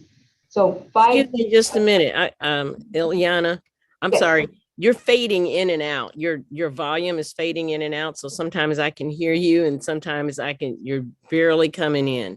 Oh, sorry. I don't know if it's the position of your microphone or your hand or what it is, but it's, I can barely hear you sometime. I'm sorry to interrupt. It's just, That's okay, thank you. Can you hear me clearly now? you're faded out, all the way out now. It's coming and going. I'm concerned that it may not be something that we can address at this moment. All right, I will try to speak closer to the microphone. Hopefully that will fix that. Can you hear me clearly now, or is it still? It's still happening. I didn't know if it was you. Now I think it's on your end, but I didn't know if it was an issue with UPTV or my computer or on your end. That wouldn't be it. It seems to be with your connection there. Or maybe it the comes and placement goes of- even while you're talking straight. It drops and raises again. So, but we're going to just have to soldier on. Yeah, we'll just soldier on. I just wanted you to be aware. All right. Well, thank you so much. All right, I'll continue on. And there's not a lot of items left over to go over. So where did I leave it? Oh, so the Home ARP group program. So about 5,000 of that 2.9 million, which is about $148,000, will be budgeted for administration and planning. So that includes preparation of an action plan that will be approved by the city council. And so of that amount, $25,000 will be allocated for administrative costs, which this will increase revenues in the community development special fund, as you can see up there, the $25,000. And the last item I want to point out is the budget unspent CDBG and home fund grant. Again, that is just a rebudget items where we are carrying over unexpended funds to this fiscal year 2022 budget. And again, it's just a matter of timing of expenditures related to these grants. So I think those are the things I wanted to point out. I'd be happy to answer any questions.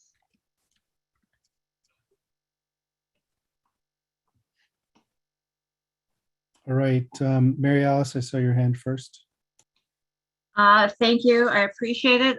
Elizabeth, thank you for taking my phone call earlier today. I just wanted to confirm, because I think that this actually came up when we were approving the actual budget in the end of June, that we had talked about the fact that we had a contract, a person for our legal services was on contract. And I think at the time I had asked why we had a salary line for that.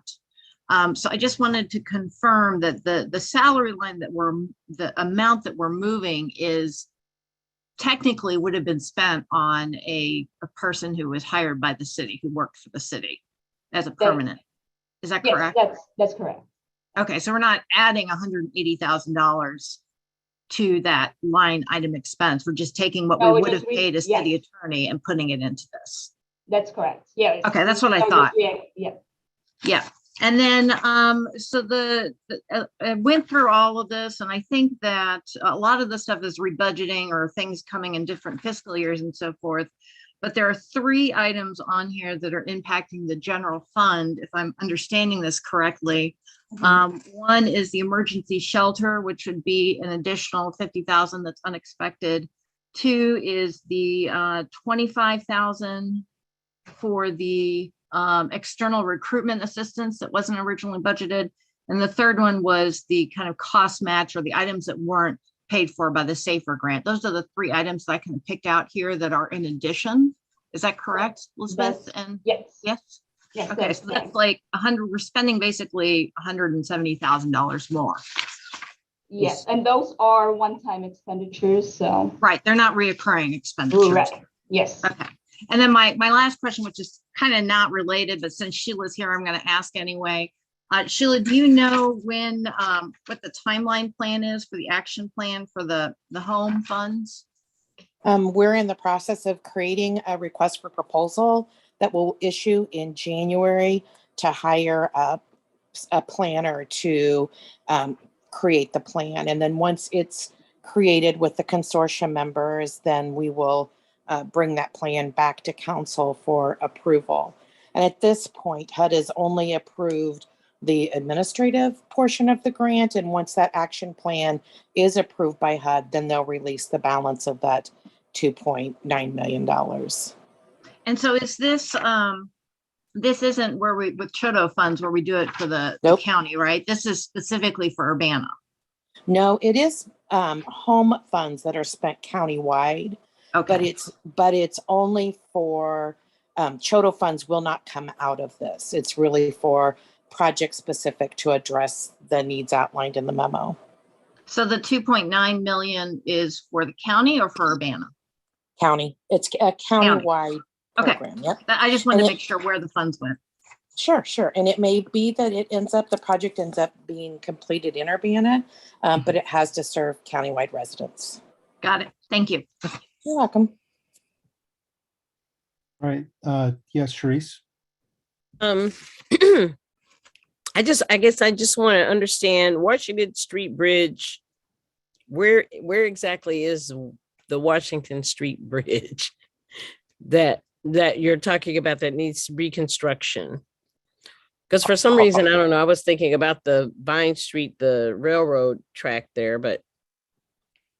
I'll jump in on this. This is Tim Cowan, Public Works Director.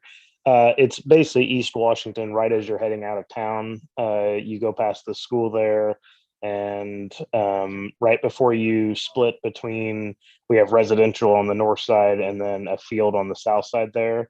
There's a drainage way that passes through there, and we've got a structure there that has recently received a load rating. And with that load rating, just a little bit more background, it's been limited to 12 tons, which does impact the MTD pretty substantially because they've got routes that would normally be running that cannot right now. Okay, so it's before you get to High Cross Road? Yes, well before that. It's actually closer to the school. It's to probably Brookings, within Prairie. Yes. Okay. Yeah, it's I'm a right visual past- person, so I'm trying Yeah, to it's- visualize it. It's right past Smith Road, if Okay, that helps at all. It's probably 1,000 or 2,000 feet to the east of that. Well, Okay. before you get into where we have just undeveloped area, and well, probably a half mile west of High Cross at least. okay, so it's before you get out to the Scottswood area?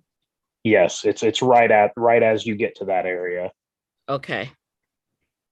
All right, I was also wondering, because we're gonna be taking, can IDOT help with that at all? Or since they evaluated it, is there any monies that will be coming from them at all to There's- kind of help that? Yeah, as of now, there's no grant type assistance for this project.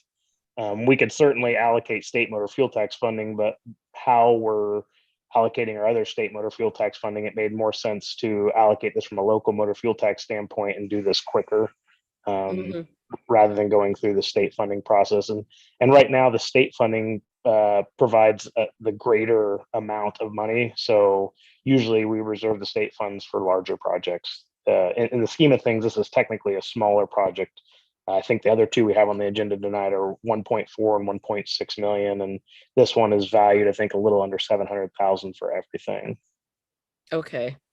All right, thanks. I appreciate that, Tim. Not a problem. All right, thank you. Grace? Thanks. I had a few. I'll try and go quick.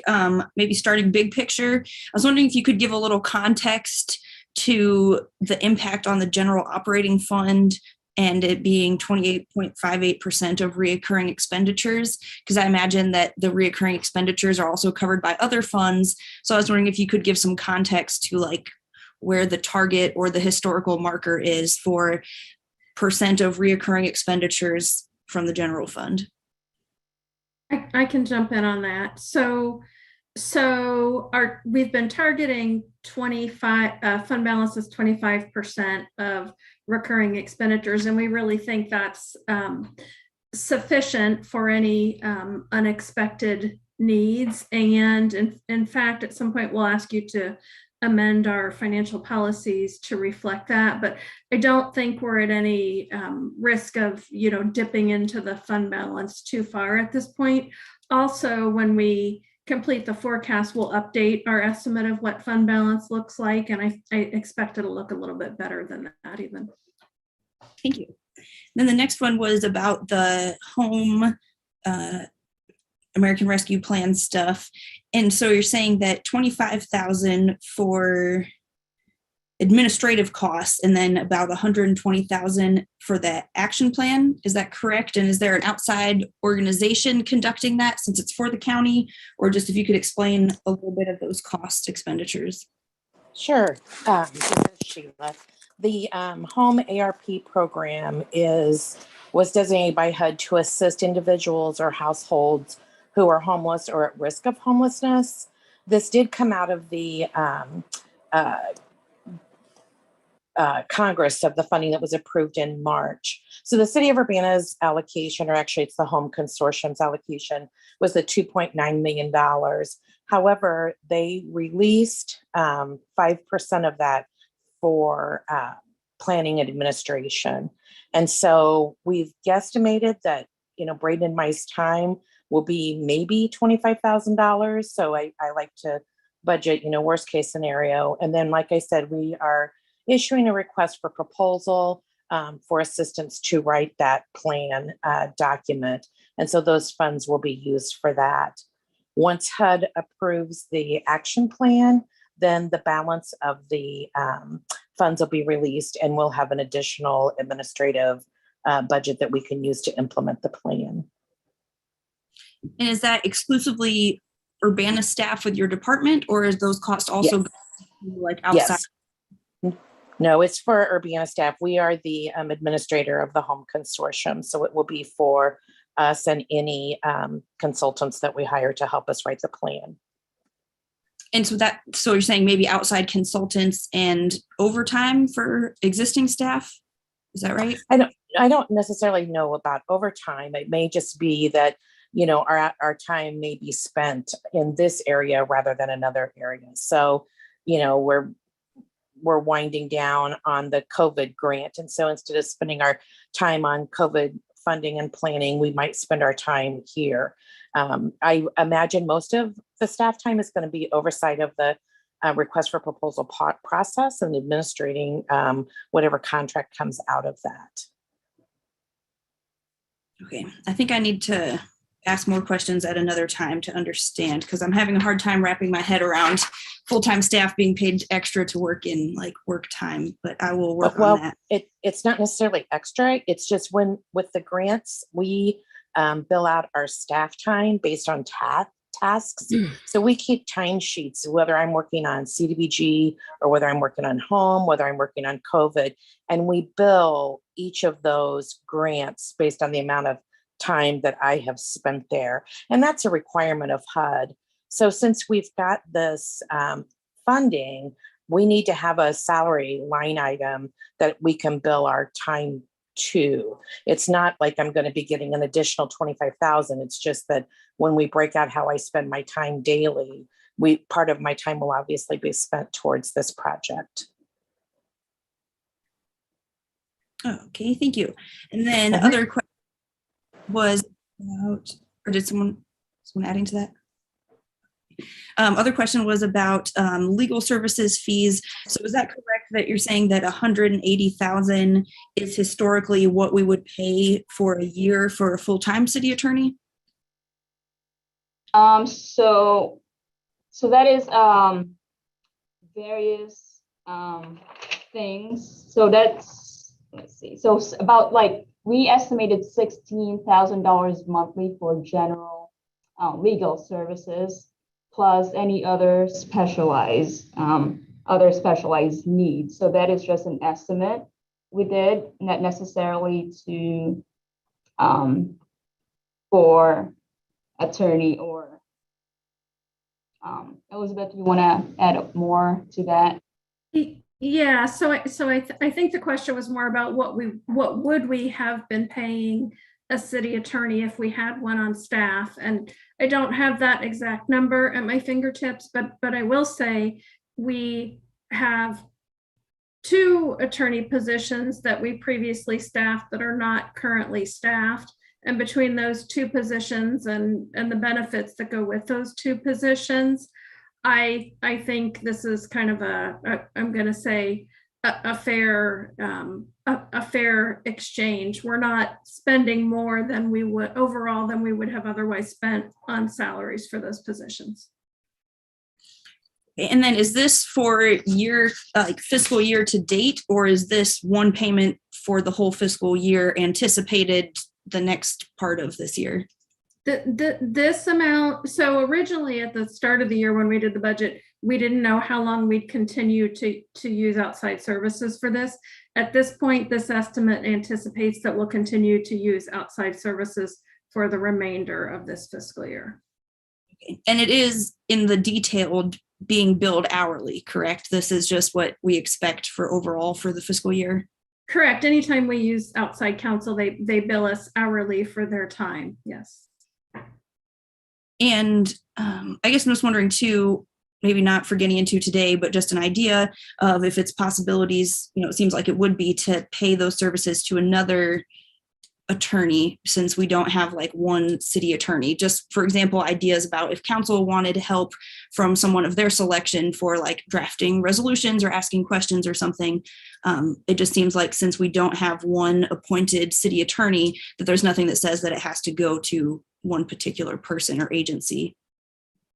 Yeah, I'm going to ask Carol or the mayor if they want to take that one. That's not really my area. Well, we do have one appointed city attorney, and it's Dave Westner. He just happens to be a lawyer in a private law firm, but he was appointed as the city attorney. So this is not the legal costs that get charged to that line are not exclusively to Dave and his law firm. We have other counsel that represents us in various legal matters, and we typically have a couple of lawsuits cooking at any given point in time, and depending on the nature of it, we are represented by other folks. So it's not just charges to Dave Westner's law firm, but he is appointed. He is the city attorney. I think we'll have to look into that because it was listed as vacant when we did this last round of appointments and we did not appoint him as such. Oh, really? I thought we did. Nope, that was listed as vacant and we did not vote on getting him in. So if Okay. it was historical or something, but no. Okay.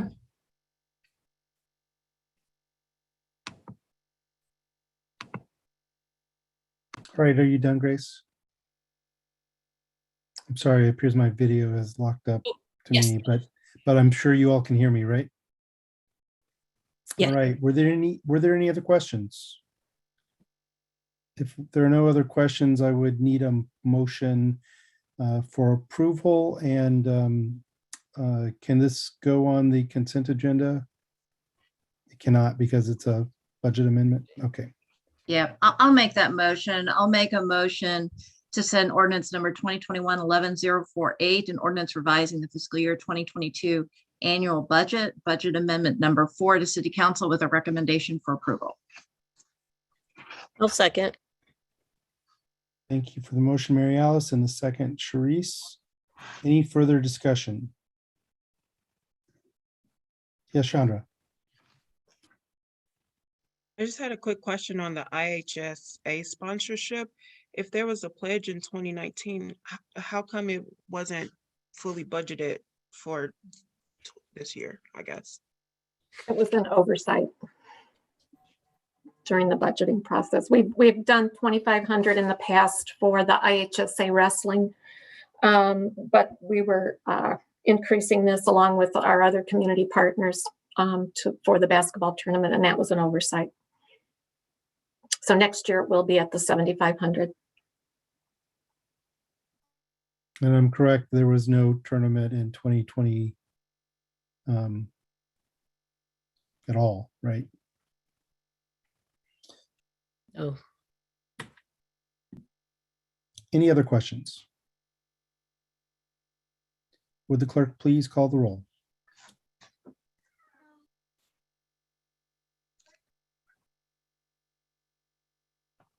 Sorry, thought I hit that unmute. For Ms. Wu, Yes. Mr. Evans, Yes. Ms. Hersey. Ms. Hersey, yes, yes.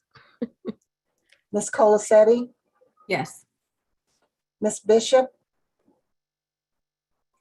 Yes. Ms. Wilkin, Yes. Mr. Quisenberry. Yes. That passes. Moving on to our next agenda item, There. resolution number. I need to vote too. Oh, sorry. Sorry, Mayor. Mayor Marlin. I vote yes. Thank you. There was too much of a pause there. I was ready to shoot right on to our next agenda item. Let's take up resolution number 2021-12047R, a resolution for improvement under the Illinois Highway Code, state motor fuel tax for West Windsor Road resurfacing project. Tim, are you taking this? I am, thanks. This project was approved in our capital improvement plan in 2021. The highlights of this is going to be west of Ray Street to our west boundary at Wright Street along Windsor. This is an asphalt portion of road. We're planning on a mill and overlay of this section with some other minor patching and stuff along that section of roadway. Just to clarify, anybody that's familiar, this is not the section of Windsor in which we're in litigation in right now. That is the next section to the east of this. We are essentially, our engineering division is all but ready to engage a design engineer to begin the design of this. The first step of that is obviously passing this resolution. So whereas the city with the capital improvement plan, we approved this because this is state motor fuel tax funded, we are required to pass a formal resolution using IDOT's form for the resolution for improvements under the Illinois Highway Code, which we have to sign off and then submit to IDOT for review and approval. Which you'll see in addition to the memorandum detailing this, it's page 2 of this. And then we've got a location map. It's page 3 of this, showing the extents of this. This section is just under a mile long. It is a very wide section of roadway, which is partially what has driven the cost substantially higher, or if it may appear high, that is why. It's because it's a substantially wide section of roadway through there. The allocated amount of 1.4 million is slated to cover the preliminary engineering, the design engineering, construction engineering, and then the construction itself as well. And I would welcome any and all questions. Yes, do we have questions? I see Mary Alice. So, Tim, I know that we've been having issues with the costs lately, and this is, of course, it hasn't been sent out for request for bid yet because we don't have it completely done. How certain are you that we're going to fall in the 1.4 million range? To be quite frank, I'm not certain. When we were doing this estimates and things of this nature, we at that time had not really, when we adopted the CIP at that time, we had not necessarily adjusted for the COVID pricing, but that could or could not be as big of an effect going into this year. So it's unknown at this point. I don't think that we're going to be far out of line if we are at all. But that's what, to be determined at this point still. But it seems like this is the next step in order for us to get the funds from IDOT, and then we would potentially see something that to rectify the difference once we know the final cost. Is that right? Yes, correct. So this is kind of step one, as we say, this is what we think it's going to be, and we think this is going to cover everything. Tell IDOT, they put it on their books as basically being allocated funds that they've distributed to us. And then when we get the engineers engaged, once they get through the design, we'll have a preliminary estimate that will update these numbers to see if we think we need to file a supplemental resolution for this or not. And then obviously the bidding will, at that point, I think if our preliminary engineering estimates come back from the designs and they're within line with what we've got allocated here, I wouldn't go to the lengths of doing a supplemental resolution at that time. I would wait until bids to see if we think we're still in line with everything. But yeah, this would be the next step. All right. Thank you. Yep. Thank you, Mary Alice. Yes, Grace. Thank you. Thanks for the presentation and the work on this road project. I have been noticing the condition on Windsor for quite a while, especially at that Lincoln intersection, is very, very rough. So I appreciate that this is being addressed. I think it is a very rough section of road.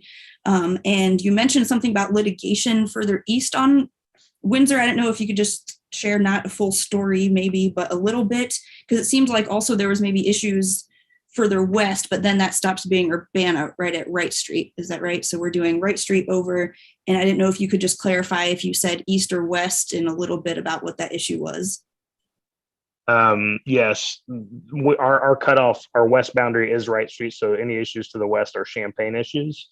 To the east, we the city of Urbana constructed a project, I think probably 5 or 6 years ago at this point, where we had some construction issues that we have been working through between ourselves, the contractor, and attorneys to rectify those issues. We have done some operational patching on that section this year just to kind of address the biggest operational issues. But I'll let, if Carol, if you think you need to go into any more detail, I'll let you go into more detail on that litigation status.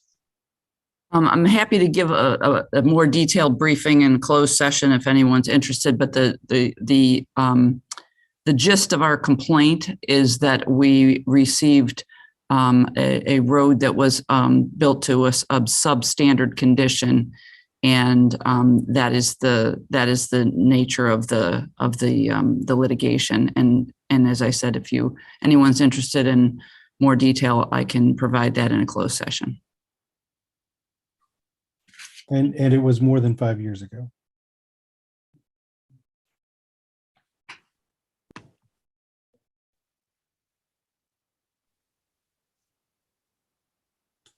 All right, Grace, do you need anything else?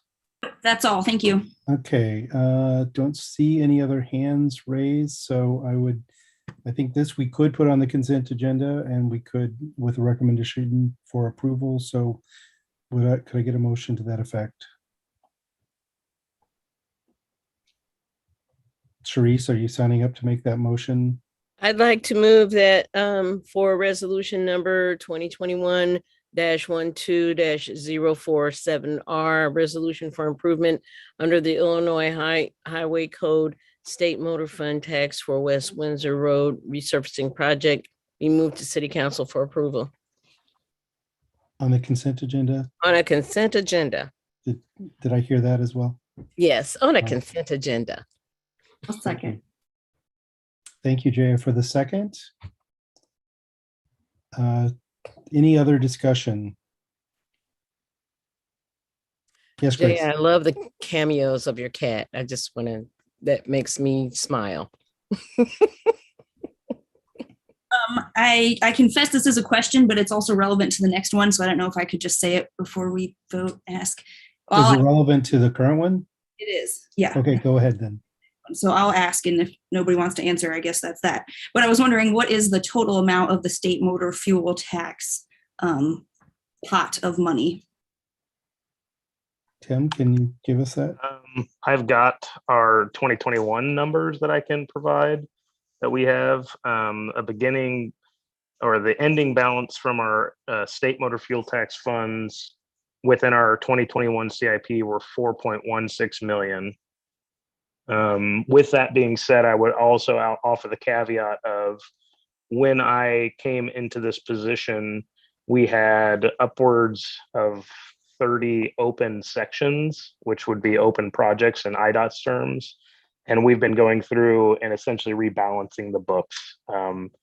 The process from IDOT is we say, hey, this is a $2 million project. And if it's 1.8, we have to close that out so they know we still have $200,000 available. So that 4.16 is with a grain of salt because we have been closing a number of those sections and making sure that the books are, or the budgets are balanced. So that number will change going into the next CIP. Thank you. And it is a moving target, right? The state Correct. fuel tax is a flat rate, right? It's not. It's for us, it's based on our population. They have a number and then they allocate that based on population for municipalities, and we get distributions typically monthly. But they collect a flat rate. It's not affected by cost of fuel. Correct. Right. Okay. It's just Yeah, gallons sold, essentially. the calculation's a little bit more convoluted because I think it's different between regular fuel and diesel, but yes, Okay. generally speaking, that is correct. Okay. All right. Any other questions before we have a vote? All right. Clerk, can you please call the roll? Ms. Wu, Yes. Mr. Quisenberry, Yes. Ms. Wilkin, Yes. Ms. Bishop, Yes. Ms. Hersey, Yes. Ms. Colacetti, Yes. Mr. Evans. Yes. Okay, that motion passes and will be on the consent agenda with recommendation for approval. Next up would be resolution number 2021-12-048R, resolution for improvement under the Illinois Highway Code, state motor fuel tax for Philo Road, Colorado Avenue, and Anderson Street resurfacing project. Tim. All right, so this is another one that was in our CIP. Again, it's kind of at the same point that the Windsor Road is. We're ready to engage an engineer to begin doing the preliminary engineering design, all of that stuff. This is hot mix asphalt milling and resurfacing, pavement patching. We're probably going to have a little bit more curb and gutter removal, some ADA improvements, access improvements, just because this is it's got more basically residential and commercial establishments that are adjacent to this. That being said, when we were looking at prioritization for projects last year, these three, both Philo Road, Colorado, and Anderson, were all very high on our list. And it just happened to be that they were contiguous. So we felt we should put all those together to try to gain economy of scale for improving these streets. This is also planned to be state motor fuel tax funded. The anticipated value is 1.6 million for all improvements, including preliminary design, construction engineering, and construction itself. And we also have the same state form for the resolution for improvements under Illinois Highway Code for this project as well, and a location map at the end just showing the extents of this. I guess I would take any questions. All right, Mary Alice. So this one's a little bit different in that under the financial impact, it's got it split over 2 years in the original CIP. So is the intention that we're going to be spending $265,000 this fiscal year, and then we'll see in our budget the 1.3 million in the next fiscal year? Yeah, essentially, because of the timeline in which this is going to occur, it's likely that we end up expending at least a portion, if not all, of the 265 in this fiscal year, and then the next one we will collect bids and be spending that in the next fiscal year. And Okay. Windsor could or could not do that. It's going to depend on the timeline for which we get bids obtained. But at this point in time, I would anticipate the bids coming. There's potential for spring to summer bids still, but we'll be straddling the fiscal years is my guess. Okay, thank you. Yep. All right, next up is Chris. Yeah, Tim, I noticed that there's a fire station on Philo Road in that corridor. Are these three roads, Colorado, Philo, and Anderson, is it Anderson? Are those frequently used by emergency vehicles, and how would construction of the Philo portion allow for the fire trucks to get through? I can't really, I'm sure Philo is used pretty frequently with the fire station located there. Colorado and Anderson, I would guess, is substantially less. Colorado, probably somewhere in between. However, during construction, because this is a milling and filling process, generally there's going to be two-way access available at all times along the roadway. It'll just be a moving operation. Typically, there will be some closures of entrances and things like that, but we'll have that phased in a way that nobody is out of service for an extended amount of time. And with the fire station, we'll make special considerations for them to make sure if their entrance is being affected, that it is essentially, we need to provide them. One way we do it is we basically will cut off one side of your access and do it while your other side remains open. So we'll certainly work through those details with our designers and our fire department. Right. Thank you. Grace. Thanks. For this section, I was wondering, so, okay, first of all, it seems like this was already part of the CIP, and it's just changing around the money coming from this year instead of spread out over 2 years. Is that right? We're already planning on this? Yeah, this is already in our CIP. And actually in our CIP, I believe it actually spreads it over this year and next year. The way that we have it in our CIP, we've got the 265 in FY22 and then the 1.335 in FY23. We had that was done anticipating the timeline as such. I think that's probably going to end up I think that's how it's going to end up eventually. Okay, because I was going to ask about the assessed need of those sections, because unlike the other one, at least that part of Philo that I drive regularly doesn't seem that bad, but I'm not a road expert. And I know that you gave us a really nice report with all of the road assessment and your scoring thing. So just checking that it seems like it would be in there, although it's not in this particular packet. Is that right?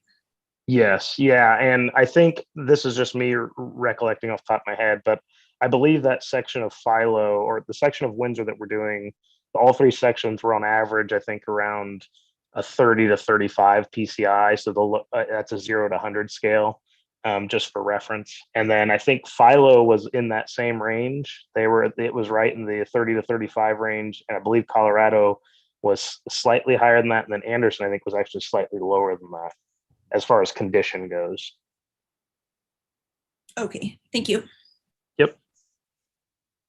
And that takes into account the use on the road too, right, Tim?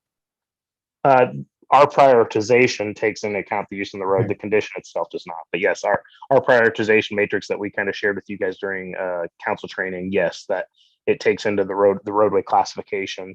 So Philo is classified as a collector, whereas I think Anderson's local street, Windsor's an arterial. So.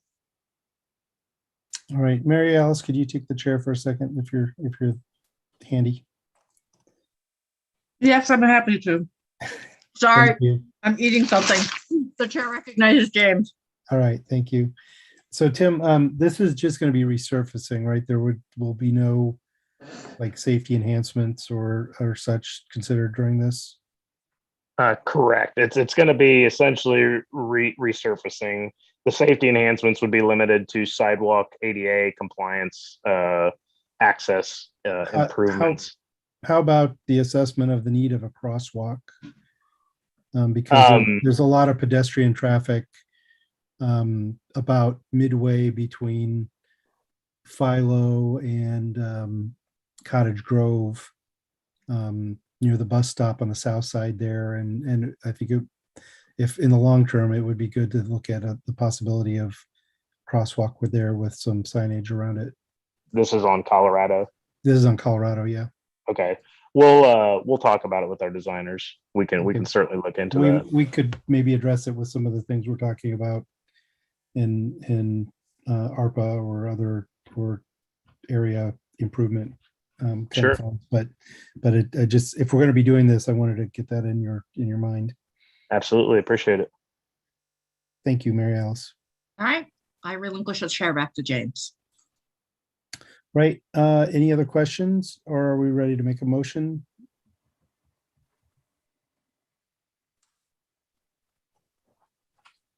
I don't see any questions. So would someone make a motion?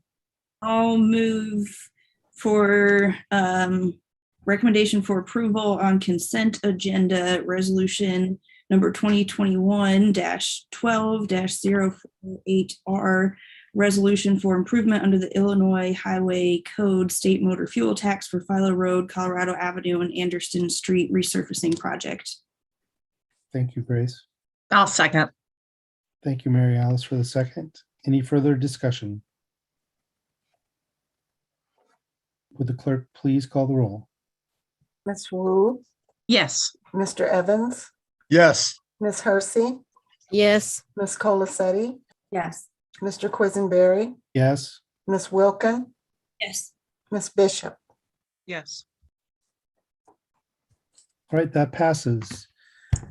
Next thing will be a resolution number 2021-12-049R, a resolution approving a funding agreement with CU at Home, or for CU at Home Winter Shelter. And who will be giving us an update on this?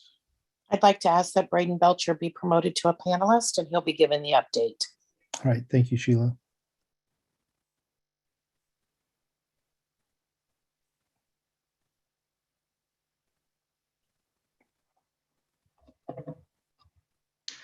Hi, everyone. I hope you can hear me okay. Hi, Braden. We hear you fine. Great. So before you this evening is a resolution approving a funding agreement between the City of Urbana and CU at Home for the operation of 2 emergency low-barrier winter shelters. As outlined in the attached agreement, the $50,000 grant expenditure to CU at Home will be paid out of the city's general fund. And as Eliana mentioned earlier, that'll be a one-time payment. And the allowable costs under the grant are outlined on page 3 of the agreement. So the low barrier winter shelters will provide daily services and overnight shelter from December 20th, 2021 through April 15th, 2022. One of the shelters will house men and the other shelter will house women. The shelters will have a maximum capacity of 25 men and 10 women per night. Currently, Champaign County does not actually have an emergency low barrier shelter for individual men and women who are experiencing homelessness. And this is because back in August, CU at Home initiated dry policies at their current shelter at 70 East Washington Street. And the reason they instituted these dry policies was in response to some safety concerns for staff as well as their clients. So because of these policies, this opened up a crucial need for a low barrier shelter for individuals who are screened out of the 70 East Washington location due to substance abuse issues, or for individuals who present under the influence of alcohol or drugs. See You at Home has secured one location in downtown Champaign to house the men's shelter, and they are currently working with partner agencies to secure a location to house the women's shelter. See You at Home is also in the process of hiring professionals to staff each location, and that will include support staff, individuals who have training or background in counseling or substance abuse treatment, as well as security professionals to provide safety at both locations.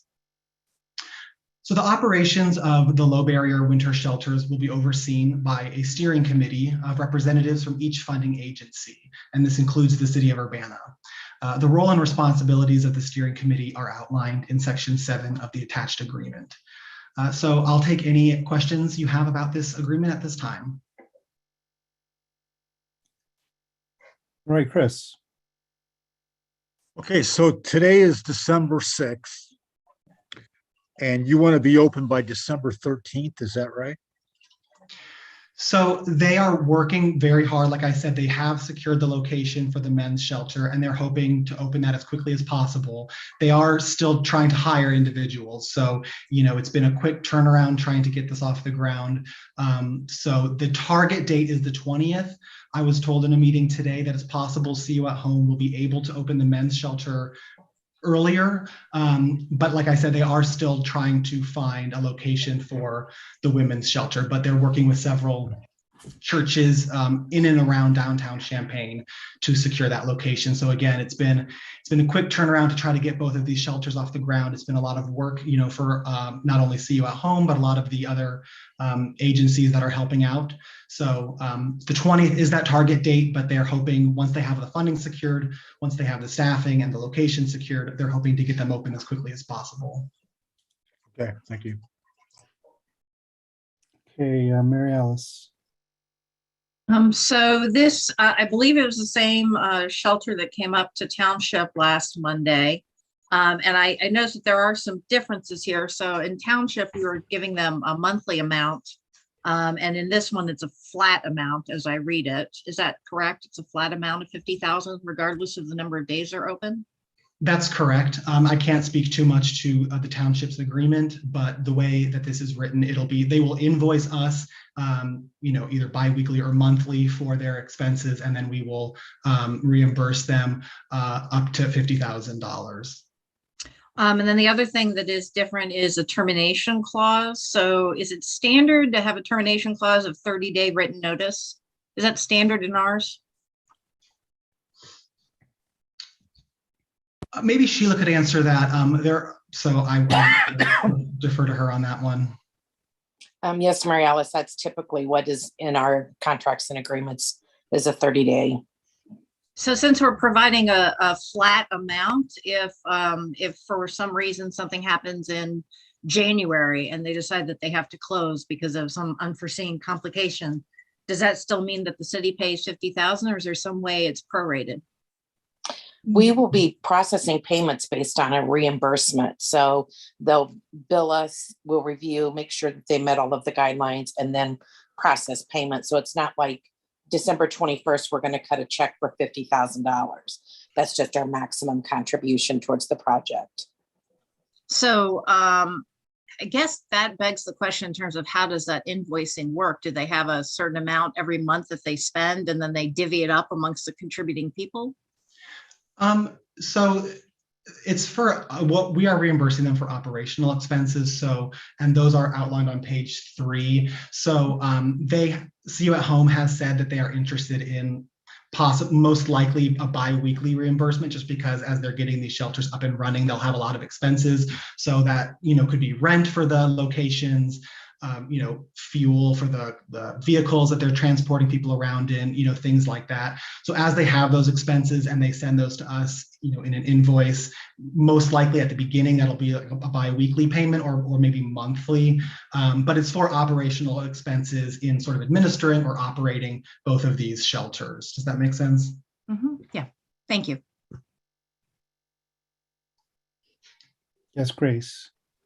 Thank you. I didn't know if you could clarify for the public who maybe didn't watch some of the other meetings like town board about this, about accommodating individuals who identify as LGBTQ or non-binary, and, you know, just assuring that there are places for that, that my understanding is that it's not a strict, I mean, it kind of is a men and women's shelter, but also by self-identifying, and that if people feel uncomfortable or don't fit into either of those boxes, that there are some creative options. Is that your understanding as well? Yes, it'll be, they will be assigned to the shelter as that they present as when they present. They, the 70 East Washington location will be the centralized intake area. So individuals who need shelter will present there. And then based on how they are self-identifying, that is, you know, which shelter they'll be put into. And if you look in the agreement, and this is something that we mirrored with Cunningham Township in terms of the reporting, just to ensure that, you know, it is inclusive, to ensure that they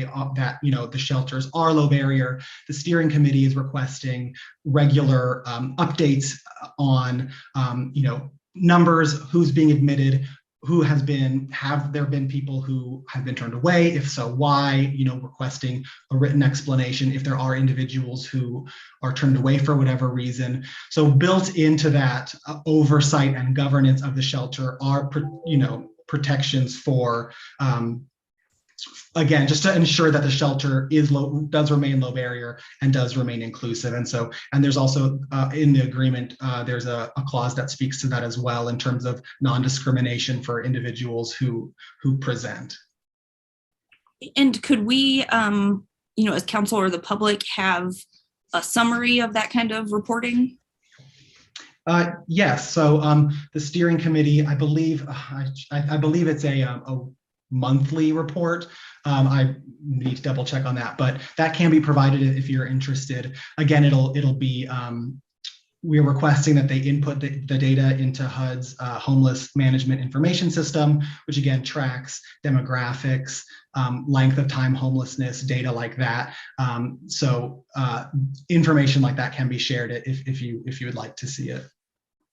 Thank you. I'll say for myself, I would like to see that. And then just other comment that I appreciate the work going into this, and that the city is supporting this effort, because I think it's very important need. So I appreciate that.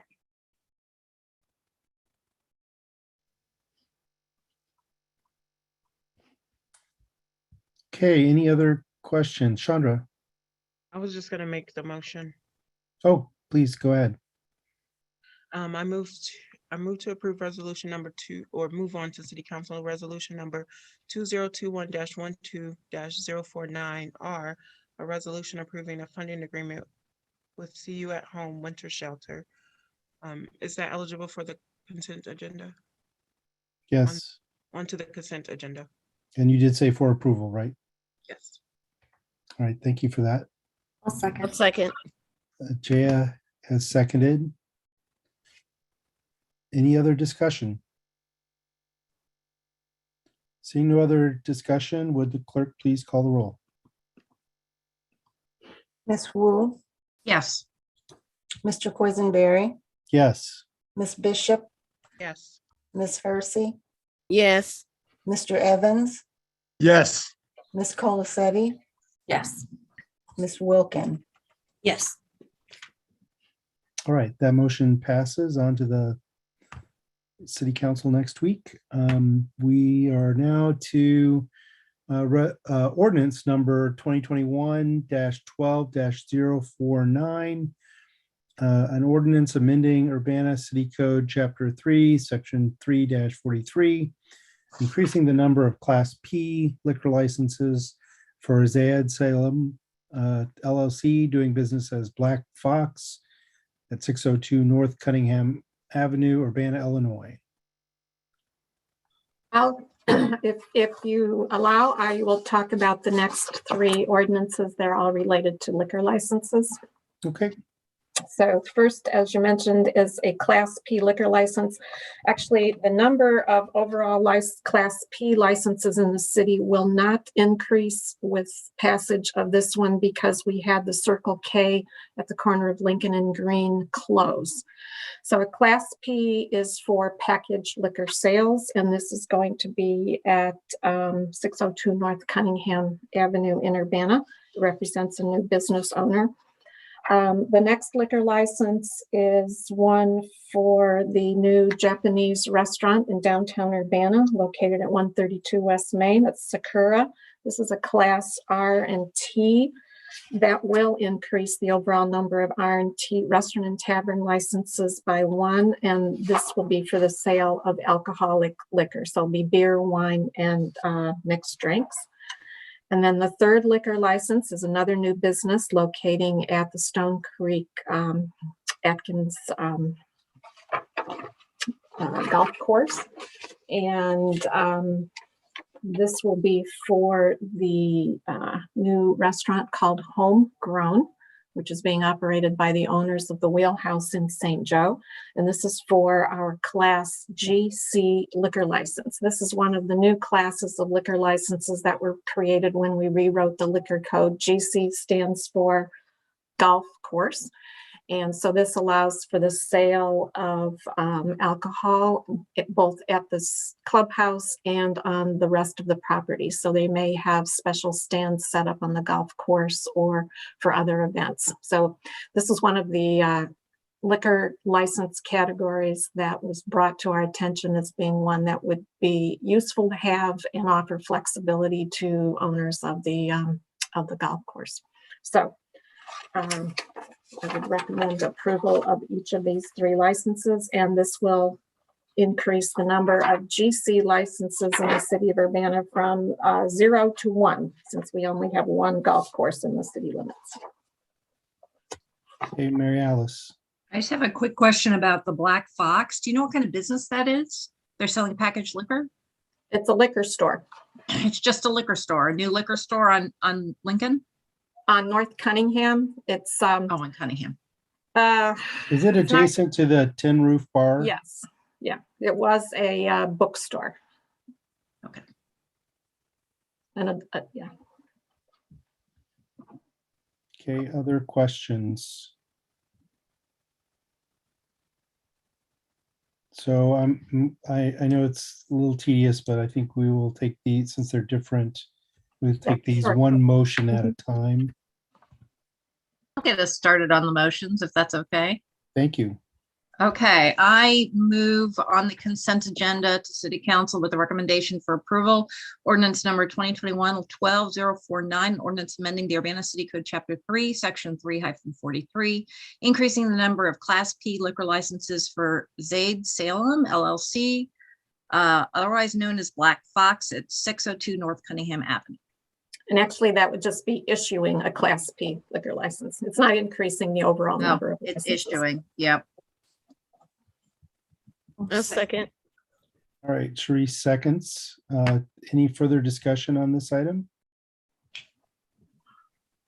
Would the clerk please call the roll? Ms. Wu, Yes. Mr. Evans, Yes. Ms. Hersey, Yes. Ms. Colacetti, Yes. Ms. Bishop, Yes. Ms. Wilkin, Yes. Mr. Quisenberry. Yes. That passes. Can I get a motion for the next one? It would be appropriate for the person with cherry blossoms in their background to do that one too. Sure, I can do that one. I'll move on the consent agenda, recommendation for approval to City Council, ordinance number 2021-12050, ordinance amending Urbana City Code Chapter 3, Section 3-43, increasing the number of Class R and T liquor licenses for Sakura Japanese Cuisine at 132 West Main Street in Urbana. A second. All right, thank you, Sharice, for the second. Any further discussion? For anyone who doesn't know, Sakura is Japanese for cherry blossom. So no other discussion. With the clerk please call the roll? Mr. Quisenberry, Yes. Ms. Wilkin, Yes. Ms. Bishop, Yes. Ms. Colacetti, Yes. Ms. Hersey, Yes. Mr. Evans, Yes. Ms. Wu. Yes. Right, that passes on to the city council. Can I have a volunteer for the last one for the golf course? I can do this one. Make a recommendation for approval on the consent agenda for ordinance number 2021-12-051, an ordinance amending Urbana City Code, Chapter 3, Section 3-43, increasing the number of Class GC liquor license for Locador for whatever.com LLC, doing business as Homegrown, 2600 Stone Creek Boulevard, Urbana, Illinois. A second. All right, thank you for the second, Sharice. Any further discussion? Would the clerk please call the roll? Ms. Wu, Yes. Mr. Evans, Yes. Ms. Hersey, Yes. Ms. Colacetti, Yes. Ms. Bishop, Yes. Ms. Wilkin, Yes. Mr. Quisenberry. Yes. The motion passes. Next up, we will be addressing resolution number 2021-12-050R, a resolution authorizing acceptance of an Illinois Arts Council Agency, IACA grant for arts and culture program operating support. Hello, everyone. Hi, Rachel. Welcome back. Hi there. Hi there again. Yes, I'm here to present about this new funding that we received. The Urbana Arts and Culture Program was recently awarded a grant by the Illinois Arts Council for general operating funds for the fiscal year 2022. This funding is awarded to exceptional arts organizations and those with significant arts programming. As many of you are probably aware, the arts program is responsible for things like our Urbana Arts Grants, which we currently have applications open for, our Young Artist Studio free art lessons for kids, our Art Now mini documentary series, sculpture programs, mural programs, most recently our utility box mural programs, and the list goes on. We have quite a lot going on. IACA is a state agency. It provides operating and technical support to organizations and programs statewide. It also keeps Illinois' arts sector vital, vibrant, and accessible. Their program grants fund supporting nonprofit organizations and those like us creating a meaningful impact in their communities through high quality arts programming. We were awarded $5,700 this cycle in unrestricted program support. A copy of the grant agreement is attached explaining the terms and the resolution itself. As indicated, funds received from this grant will be used to support general operations of the Arts and Culture Program in FY 2022. Matching funds required for this grant are entirely covered by our existing program budget. While the grant fund has already been awarded to the city, we do know that it's necessary to adopt a resolution signifying the city's formal acceptance of the grant and outlining the terms. So we don't see any significant fiscal impact in general fund expenditures related to the grant. The grant money itself will support the hiring, we hope, of a part-time staff person to assist the arts and culture coordinator. Your options this evening are to approve the attached resolution, to approve with any changes, or to not approve the resolution.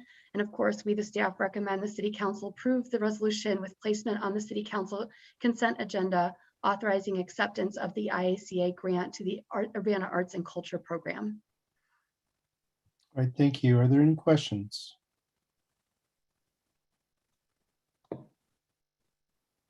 If there's no questions, will someone make a motion? Sharice? I'd like to move for approval for city council on a consent agenda. A resolution number 2021-12-050R, resolution authorizing acceptance of an Illinois Arts Council Agency, IACA grant for arts and culture program operating support. Thank you. Second. Jaya, with a second. Any further discussion? Seeing no further discussion, would the clerk please call the roll? Ms. Wu, Yes. Mr. Evans, Yes. Ms. Hersey, Yes. Ms. Colacetti, Yes. Ms. Bishop, Yes. Ms. Wilkin, Yes. Mr. Quisenberry. Yes. That passes, and we can move on to, thank you, Rachel, Thank to you. ordinance number 2021-12-052, an ordinance levying taxes for the fiscal year beginning July 1, 2021 and ending June 30th, 2022. Elizabeth, is this yours? This is mine. And if it's all right, I'll just cover all three of these together. They kind of make up the package of ordinance that is our property tax levy. So you might recall we talked about this several weeks ago, and we were not planning to come back to committee. We were just going to place this on the agenda on the 13th for approval. However, there was a little wrinkle that I just want to make sure that you understand. So I'm not going to repeat the whole presentation about the tax levy, but I do want to speak a little bit about the abatement of the corporate levy and Public Act 1020519. So this act requires the county clerk to automatically increase the tax levy extension to account for certificates of error, court-ordered changes in valuations, and PTAB or property tax appeals board decisions that have occurred within the past year. So the effect of this, so I want to say initially we didn't think this would apply to the city. It appeared that it only applied to PTAL taxing districts, and the city is not subject to PTAL, which is the property tax extension limitation law. However, on November 23rd, we learned that the Department of Revenue had issued an opinion saying that this applied to all taxing districts. And so it does in fact apply to us. So the concern is that we've worked very hard to maintain a stable tax rate, which I hope our taxpayers appreciate. And we had intended to maintain a stable rate of 1.3499. However, because of this change in the law, what would happen is that additional extension would be made on top of our regular extension. And so after talking with some other finance directors in the area and also kind of considering our best option, we actually are proposing this year an abatement to the corporate levy in a format that is just slightly different than what we have done in the past. And what this will allow us to do is once the levy is extended, we can do the math and quickly return that to the county clerk, and we can make sure that even with the additional extension, and the amount of that should be known at that point. We don't know that with certainty right now. We can still maintain that stable $1.3499 tax rate. And so the ordinances that you have together would result in that tax rate that is the target that we intended. If we choose to do it, not to do it this way, then the tax rate would actually end up being higher, probably $1 in the range of $1.36.20, because that extension would be applied on top of the $1.3499. So we are recommending that we do it as presented here, which will maintain our current tax rate. Right. Do we have any questions?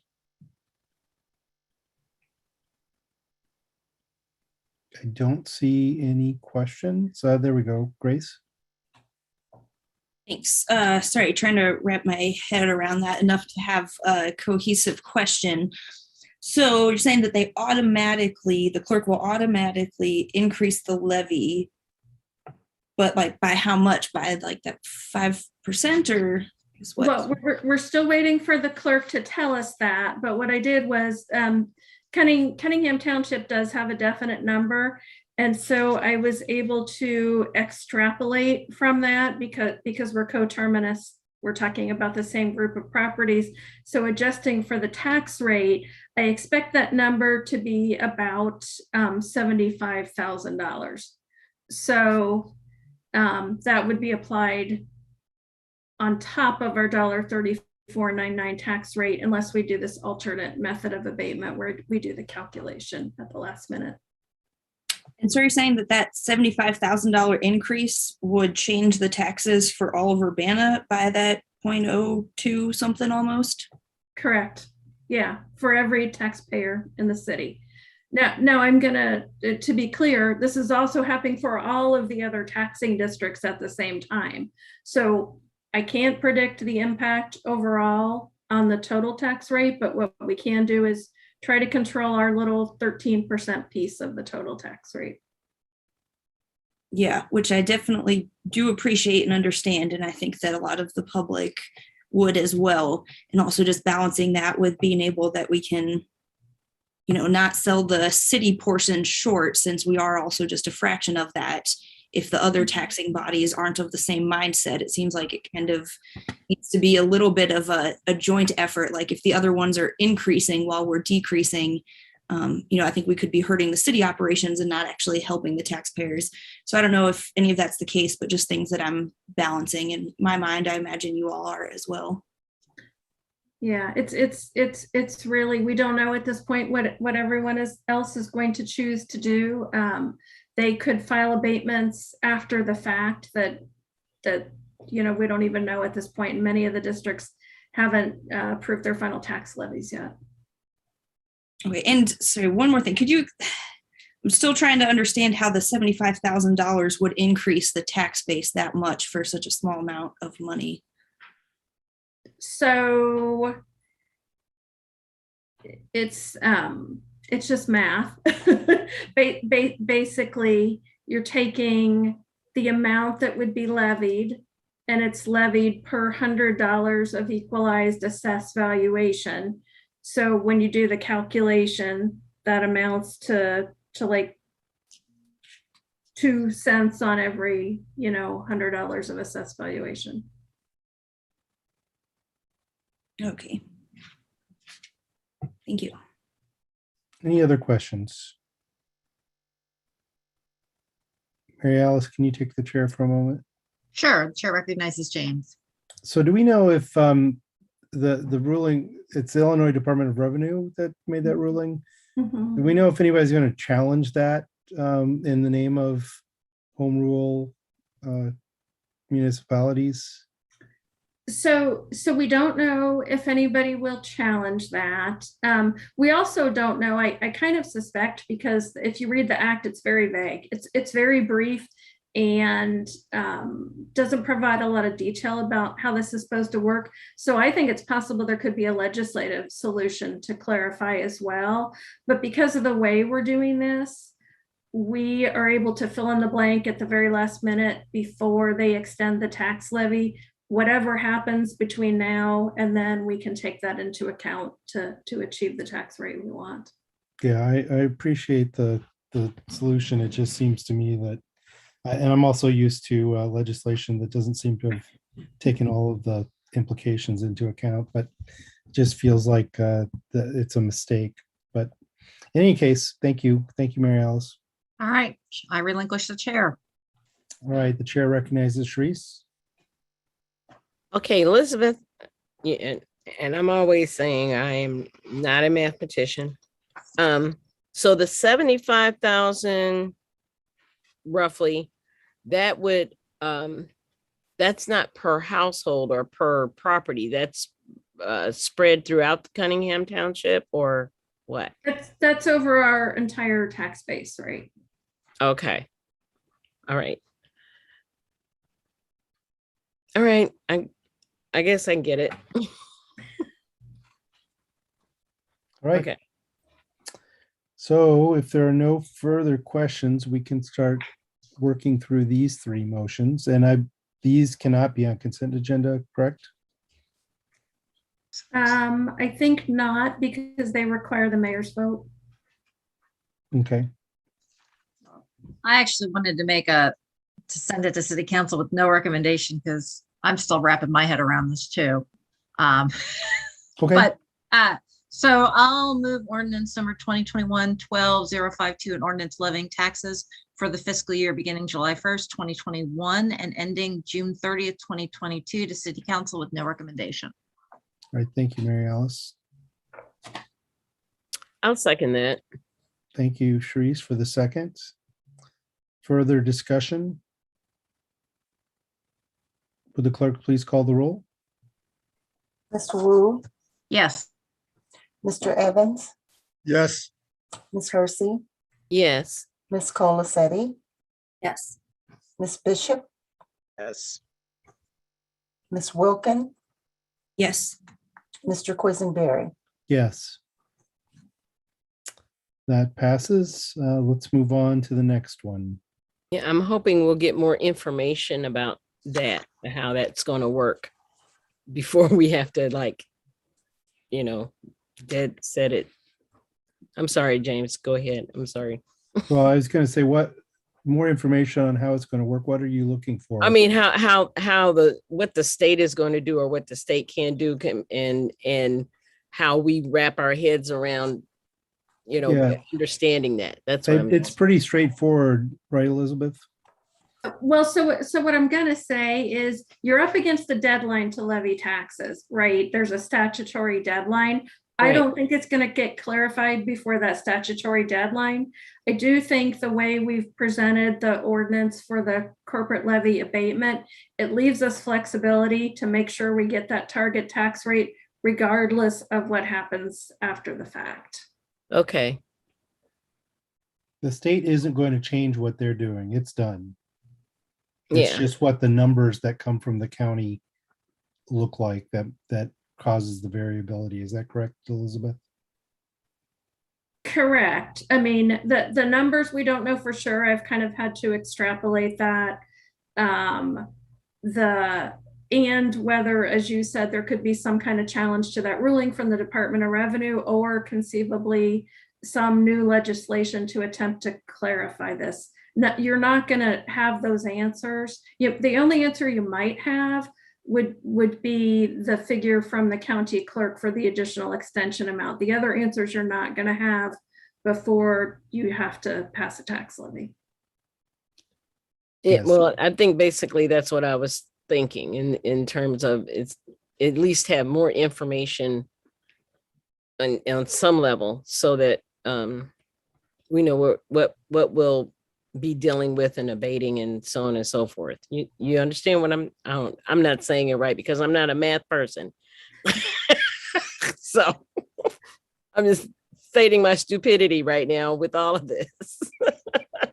I will, anything that you tell me you need, I will do my best to get it for you. Okay, thank you. All right, Grace. Oh, sorry, Diane. I would just ask if people have specific questions, please send them to Elizabeth ahead of time. She can answer them and she'll share the answer with all the council members. But yeah, she needs to know what information you're actually looking for. Okay. All right, Grace. Thanks, which was kind of confused if we're on an item now or what, but one piece of information I know now I would like that would find helpful and seems much more straightforward is if you could just help us understand more the 75,000 increase abatement and how that increases the overall rate that much. I understand is, I imagine the simple equation, but I'm not getting it. So if you could even just spell it out for us by the next meeting, I would find that one helpful. Sure, I'll just do that in an email and I can lay it all out so you can see the whole thing. Thank you. Okay, I'm waiting for a motion on the second item, number 15. Oh, I'd like to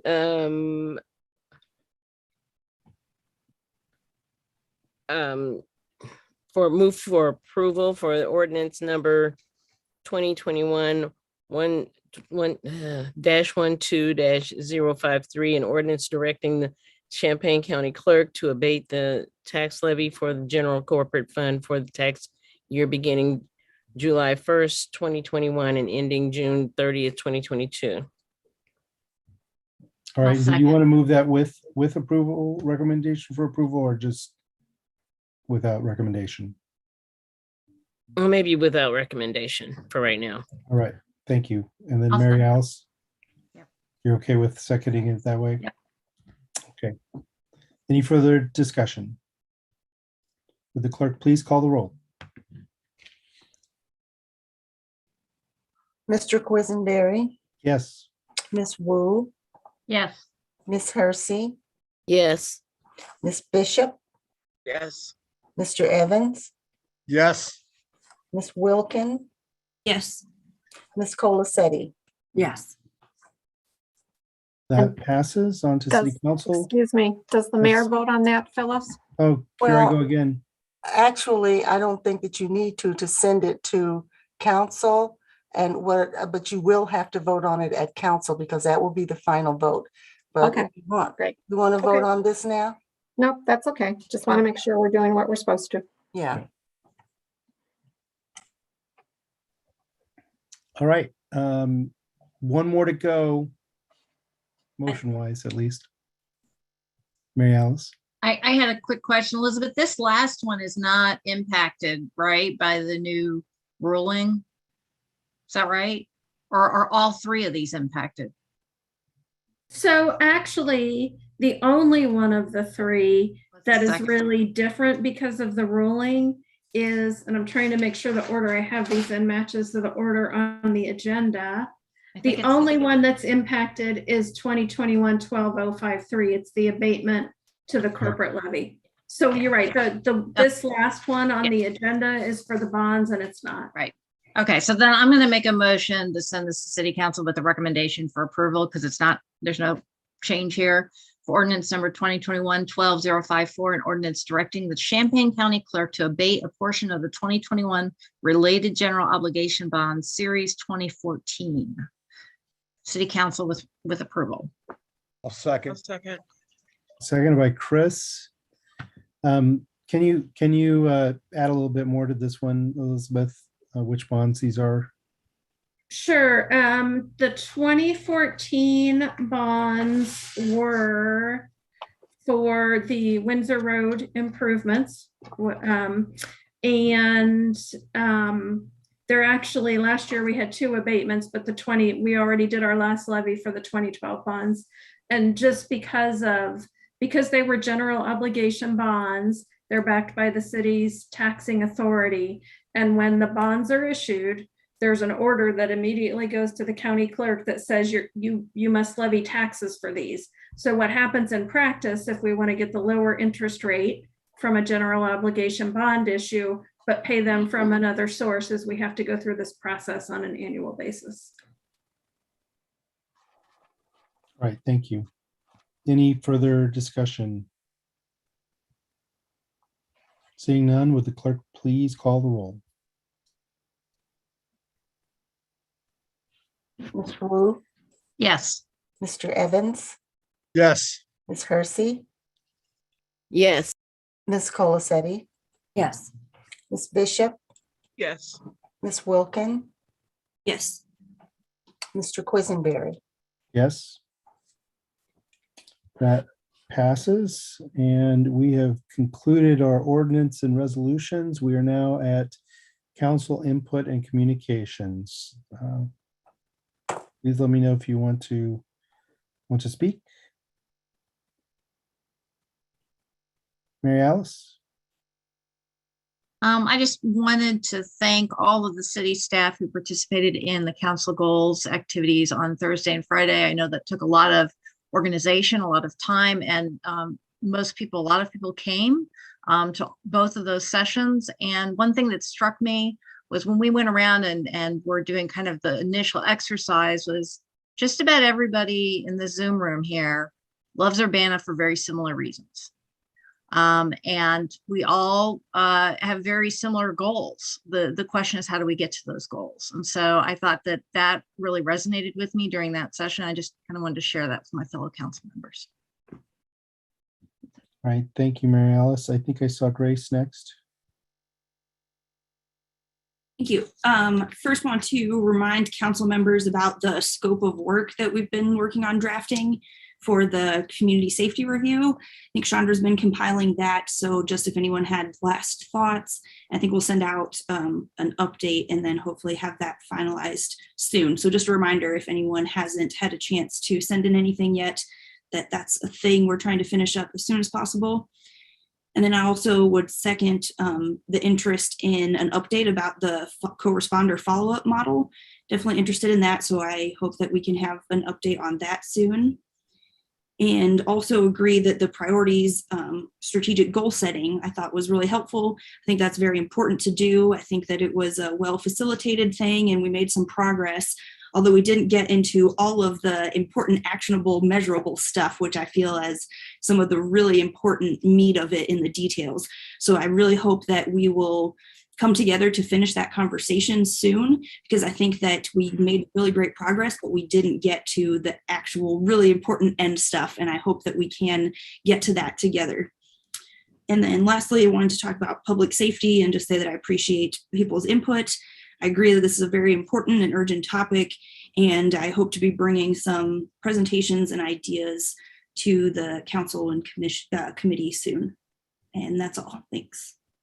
Right, thank you. And then Sharice, I think I saw your hand. Yeah. I just basically wanted to say that I also thought the strategic planning sessions were useful. Regarding input tonight, there was Sarah Nixon made a comment about doing her own little survey, her little drive-through survey of different communities regarding what they wanted. And I just found that ironic, considering the fact that there were more than 600 signatures on petitions, more than 400 on at least one petition that actually asked for ALPRs. And those seem to be ignored, and she didn't have a problem with that. So it's not a matter of people, if you think the government is intimidating people, that is not how the folks that signed those petitions felt. I think they felt ignored and neglected and basically brushed over. So it's all well and good for you to walk around or whatever and ask, various people their information, but you actually had several signatures from people who said their names and their emails and so on and so forth, asking for something more substantive. And so I find that to be, I thought that was insulting. At least it was to me. Thank you very much. All right, thank you, Sharice. Others, Jaya? Yeah, I just wanted to echo the thanks, especially for the staff who came and spent time with us for the, moving the goal setting conversation along, and to reiterate that we got really close to making that progress. There's still, I think, an important piece. I think a lot of us kind of left with some energy, and I hope that we can reconvene. And I think having it in person, making sure that people had the ability to be there to hear that conversation was really meaningful as well. I found it very helpful to be able to be there in person with staff and fellow council members as well. So really appreciate that and hope to see that conversation move forward. I think there's also been some larger questions. I know some of us have received some feedback about expectations for comments directed towards members of our community within this space. And I think that reviewing the expectations in terms of rules of order when specific community members are talking about each other or being talked about more broadly. Those of us who are elected, we chose to be here. I think it's in some ways a little bit different, but I think not in terms of limiting what people can say, but thinking about what is appropriate in terms of intervening if we are concerned about tactics that might discourage participation, because I think there have been questions that have been raised related to back and forth within these meetings. And so I'd like clarification on what the role of, any of us as a chair when we're in these meetings is in terms of keeping the conversation productive and avoiding personal attacks. Thank you, Jaya. Any others? If there are no others, I would ask Mary Alice to take the chair. Sure. Chair recognizes James Quisenberry. Yeah, I also want to echo the positive feelings about the goal setting activity. I want to thank everyone here and all the staff for their engagement. I felt people were constructive and really digging into the questions, and heard a lot of interchange that I thought was good. I do want to mention that I kind of felt that some members of the public came to those meetings expecting something different. And while I'm sorry that that happened for them, I think we did exactly what we planned to do. It was not intended to be a public forum for goal setting. It was supposed to be focused on this council coming together and having a sharing of ideas, which of course has to be done in that size of group in the public space. But I do want to assure the public that all of the people that are sitting in these chairs from various wards will take your input at any time. At least I hope they will. And if we always have a open mic at the beginning of these meetings for the public to share their input, and there will be significant public engagement around the ARPA funds and how we focus those on addressing our most important needs in the coming years. In fact, very soon in the new 2022, I understand that will start to roll out. So for anyone who came to that session and expected something different, I'm sorry it wasn't what you expected, but know that it was what we intended, which was this group for the first time after being in the seats for almost 6 months,